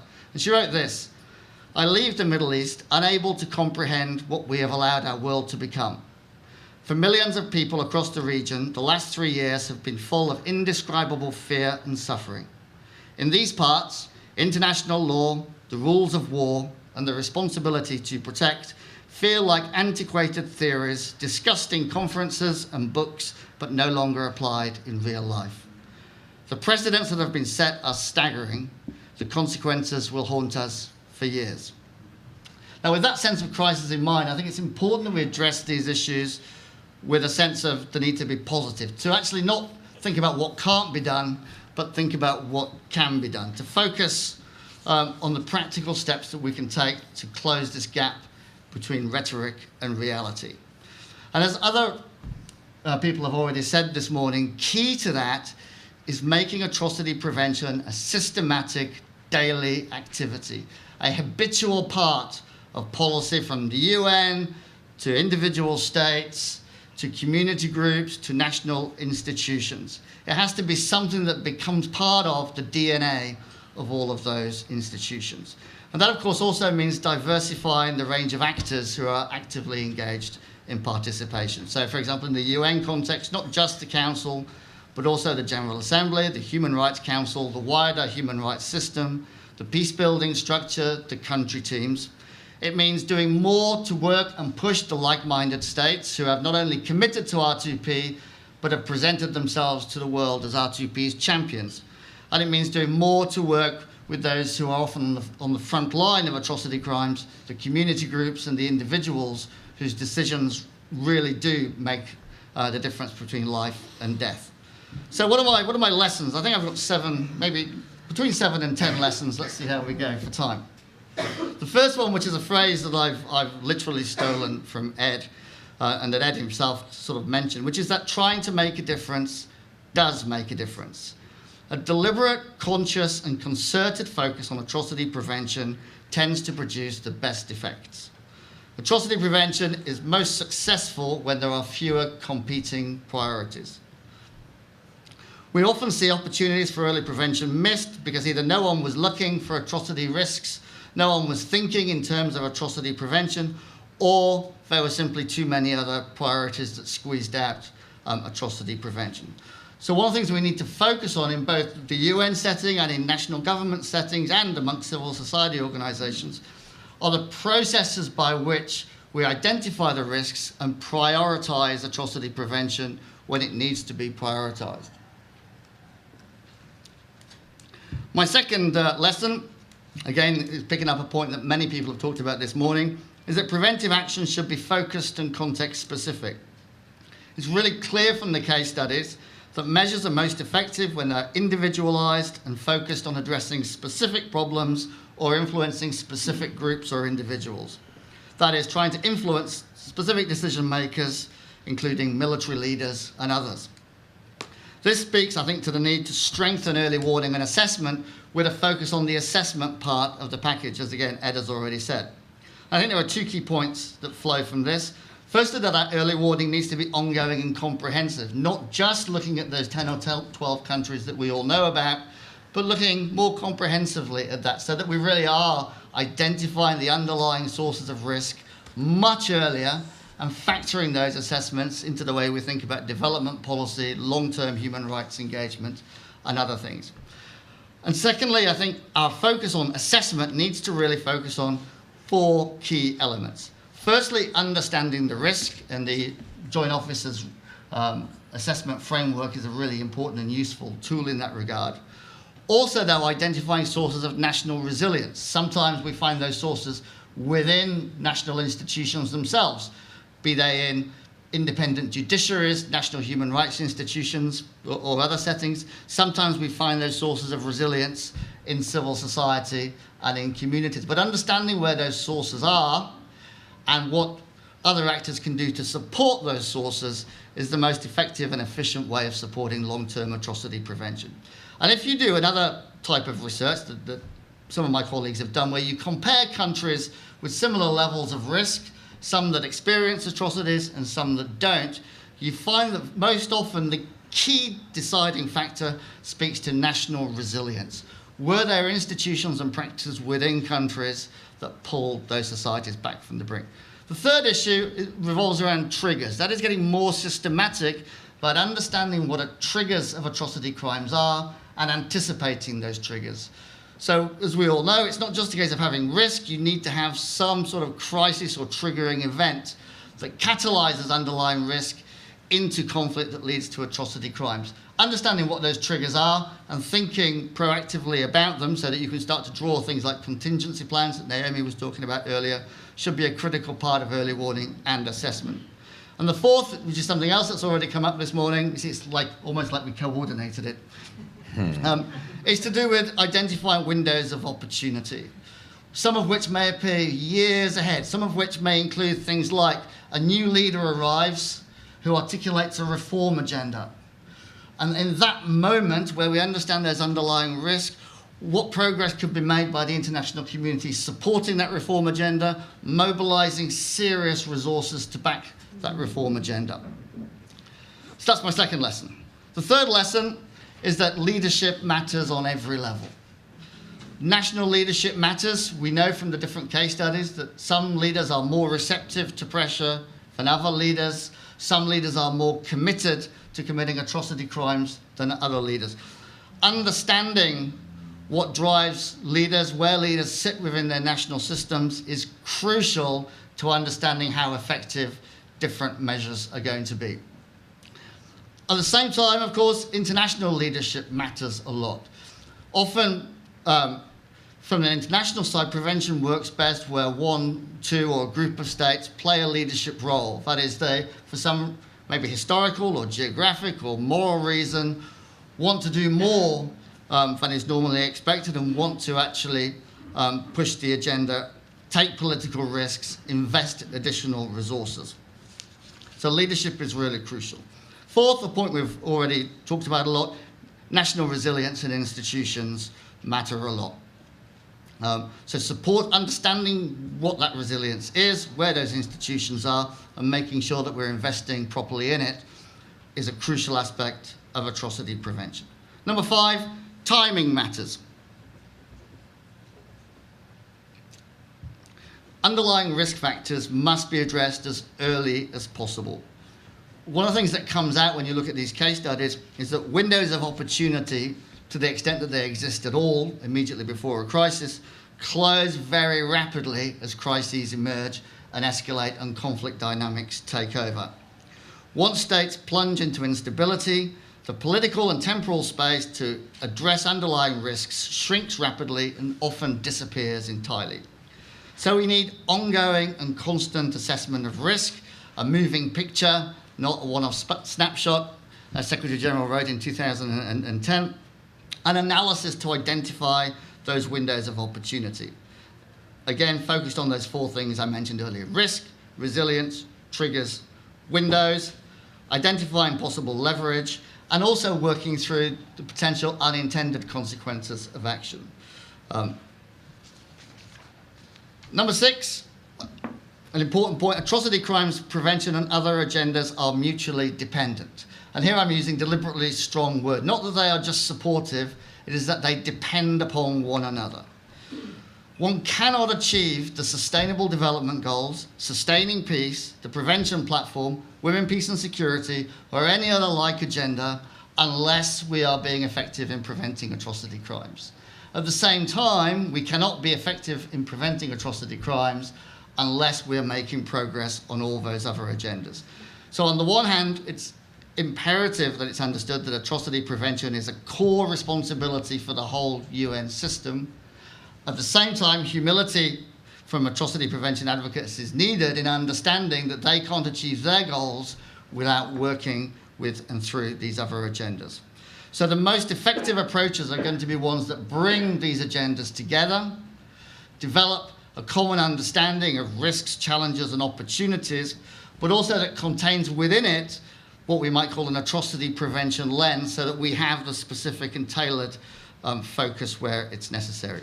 7th point is one that you'll read in every single book ever written on both conflict prevention and atrocity prevention, is that unity and resolve is important. It matters whether the international community is signalling unity and resolve or is signalling disunity.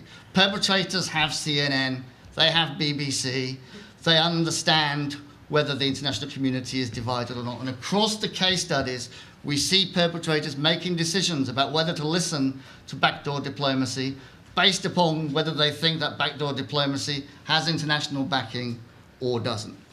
The 8th point is that we need to think more widely about the sorts of actors who are engaged. And it's depressingly the case that there are still relatively few national and local policymakers, religious and opinion leaders, parliamentarians, entrepreneurs or educators who are aware of R2P and its implications. Much smaller the numbers of those who actually figure R2P into their daily work. We've got a long way to go then before we can say that we've even come close to harnessing the full human potential for atrocity prevention, and we need to do much more. And the final point, which is linked to that, is of course that partnerships matter. No single institution achieves good preventive effects by working alone. But also, again, we need to be case-based and flexible in the way we think about those partnerships. For example, it's become a sort of part of the atrocity prevention canon that it must always be the UN working with regional organisations, and that always delivers the best result. But some of our case studies show that actually sometimes that partnership can be detrimental. Sometimes regional arrangements are so invested in a conflict that the UN associating with them undermines its own position, and sometimes it may be better for the UN to get in ahead of regional arrangements because of the unique capacities it brings to bear. The final point is that we need to think more strategically about atrocity prevention and about changing the balance of costs and payoffs in the minds of perpetrators. Perpetrators are rational actors who use atrocities usually as a last resort, not a first resort, because it's expensive and dangerous. And there's all sorts of things that we can do to change those balance of costs and payoffs. Now, very quickly, my proposals. And one of the lovely things about being an academic is that you get to make proposals for work that other people should undertake, because my job is just doing research and teaching students. So the first one, and this is again borrowing wording taken from Ed, but a proposal that I've been making for the last 6 years at least, is that the UN Secretary General should issue a report detailing a UN strategy for atrocity prevention, now within the context of this Secretary General's broader prevention platform. And that report should do 3 things. It should be based on an assessment of what the system is already doing to support atrocity prevention. And ideally, this would be done annually, so the whole system starts to think about what it's contributing to atrocity prevention. Secondly, it should set out clearly a plan for how the system can better be organized to support atrocity prevention, and steps for ensuring that atrocity prevention is prioritized when it needs to be within the system. And thirdly, it needs to adopt a clear whole-of-system approach to delivering on atrocity prevention. So different officers and entities know precisely how they should relate to one another and precisely what it is they have to do their share of this work. The second proposal relates to the strengthening of early warning and assessment. Early warning assessment has to be comprehensive, ongoing, and as I said before, focused on risk, resilience, triggers, and opportunities, and it must be included in decision-making and regular policy planning. That is everything from the executive committee down to UNDP programming about action in a particular country must at least take into consideration the balance of risk, what policy planning can do to support resilience, and what may be counterproductive. We need to ask the right questions early enough to create and craft long-term preventive policies, and as Ed's already said, to stick with it over the long term. And I think this involves 3 key things, all of which I've bored people at length with a lot over the last few years. 1, mainstreaming an atrocity prevention lens across the UN system. That means not that everyone's doing atrocity prevention, but that it is somebody's job in offices and entities to be doing atrocity prevention and raising the atrocity prevention issues. Again, not that those issues will always trump other issues, just that they're taken into account. Secondly, it means reforming the role of the Joint Office and thinking about how the Joint Office sits operationally within the UN's work on atrocity prevention, and of course, the balance and configuration of the 2 special advisors. And thirdly, again, something that Ed's written about lately, and Ed initially came up with the idea back in 2010, revisiting the idea of the convening capacity, so that where risks become imminent and obvious, the office can pull together relevant entities to bring an atrocity prevention lens to bear and signal the prioritization of atrocity prevention. Third point is I think we need to adopt a much more systematic approach to lessons learning when it comes to atrocity prevention. When you look back at the history of R2P and atrocity prevention, one thing becomes really clear is that systematic lessons learning has been a key part of the story.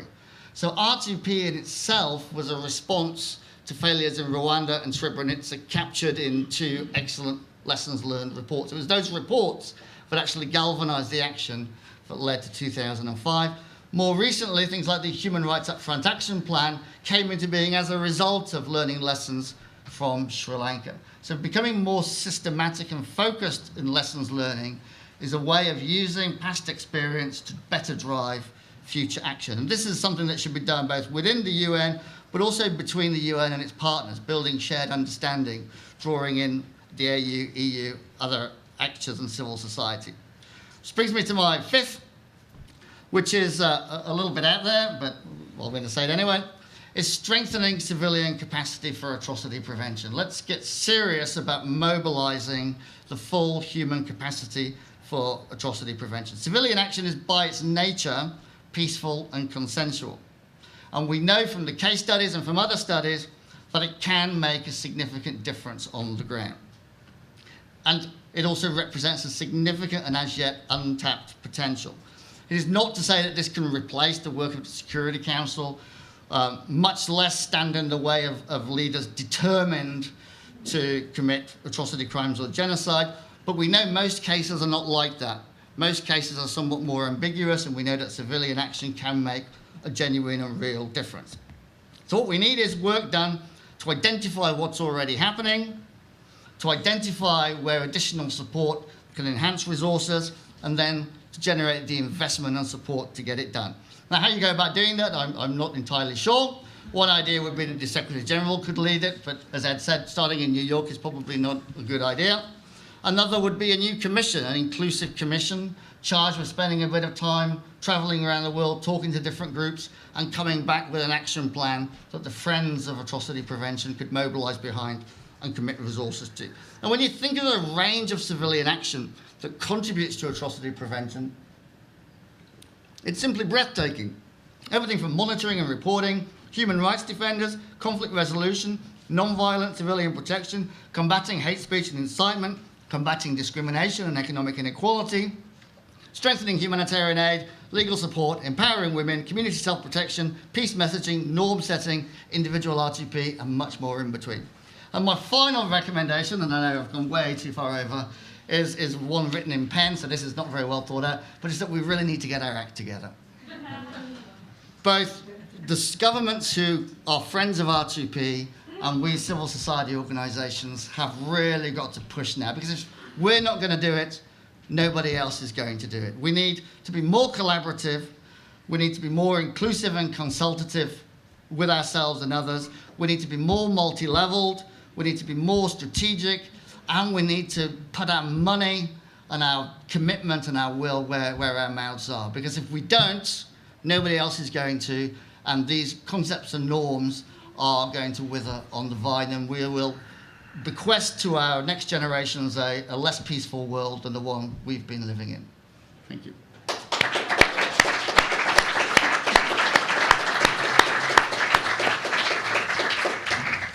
Thank you very much, Alex. As you were very busy just using your 10 years of work on R2P and trying to condense it in 10 minutes, you were unable to look at Ed's expression. And I can tell you, he was listening carefully, but nodding as well. So we are on the right track.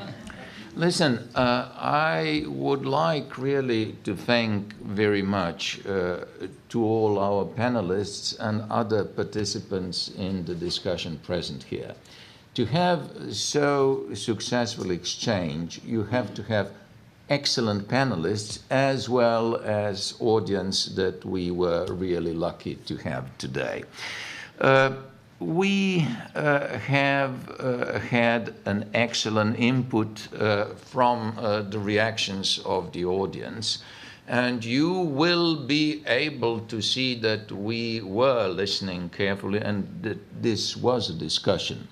For the first time, you will hopefully see it reflected in the Secretary General's 2018 report, which we expect to be out in May, containing a lot of ideas that were introduced to you, but also some ideas that you have raised. And that report will be informing General Assembly debate, which will take place in May, which for the first time since 2009 will be on the record. And I hope that success of this debate will be an incentive for a more permanent transformation of informal debate into a standard item of the agenda. During our discussion today, we were made aware that some trends are negative. We are seeing increase in number of atrocity crimes. We have identified that it's also related to some broader negative trends of disrespect of human rights, of decreased commitment to multilateralism, as well as to decreased respect of the United Nations system, which I think it's first time in history, and now fifth time, 5 years in a row, is decreasing its market value in sense of resources that are invested in the system. Now, we also have seen some positive signs. We are improving our understanding on what works best.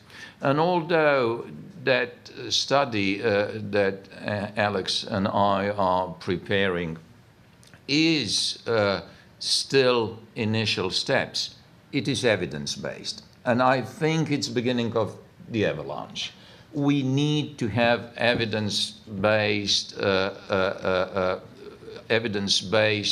proposals to the United Nations system, regional organization, national governments, civil society on what works best. Part of a change, and I do think that we need not only institutional but also political and cultural change, is that, as Ms. Bichler told, we need an architecture. We need plurality of actors.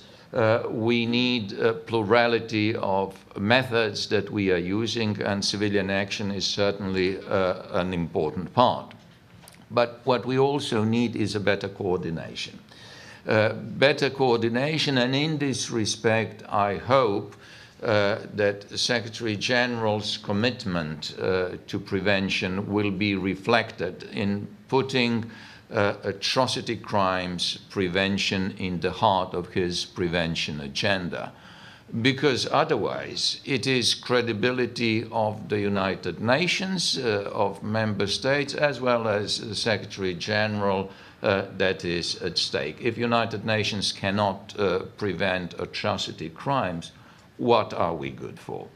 Now, I would also like to mention that it will be crucial for new mandate holder, whether it's going to be exactly the same mandate or if it's shaped differently, to be in charge of responsibility to protect, and that it is retained within the mandate, so that it covers all atrocity crimes, but also that that mandate is made operational.